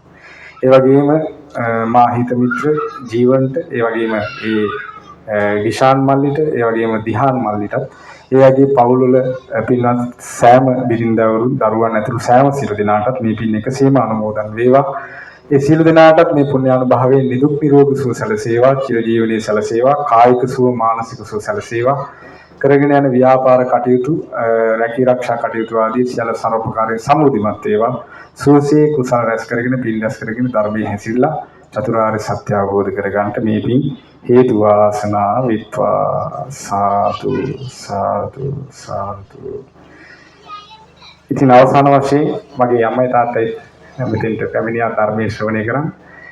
මේ අපි ඉතින් බොහොම දුකසේ හදලා වඩලා ශාසනයට පූජා කර මගේ ආදරණීය මෑණියන්ට, පියාණන්ටත් මේ පින් අනුමෝදන් වෙත්වා. ඒ වගේම මේ පැමිණ සිටින සියලු දෙනාගේම සුජීවත්ව සිටින ආදරණීය දෙමාපියන්ට මේ පින් අනුමෝදන් වෙත්වා.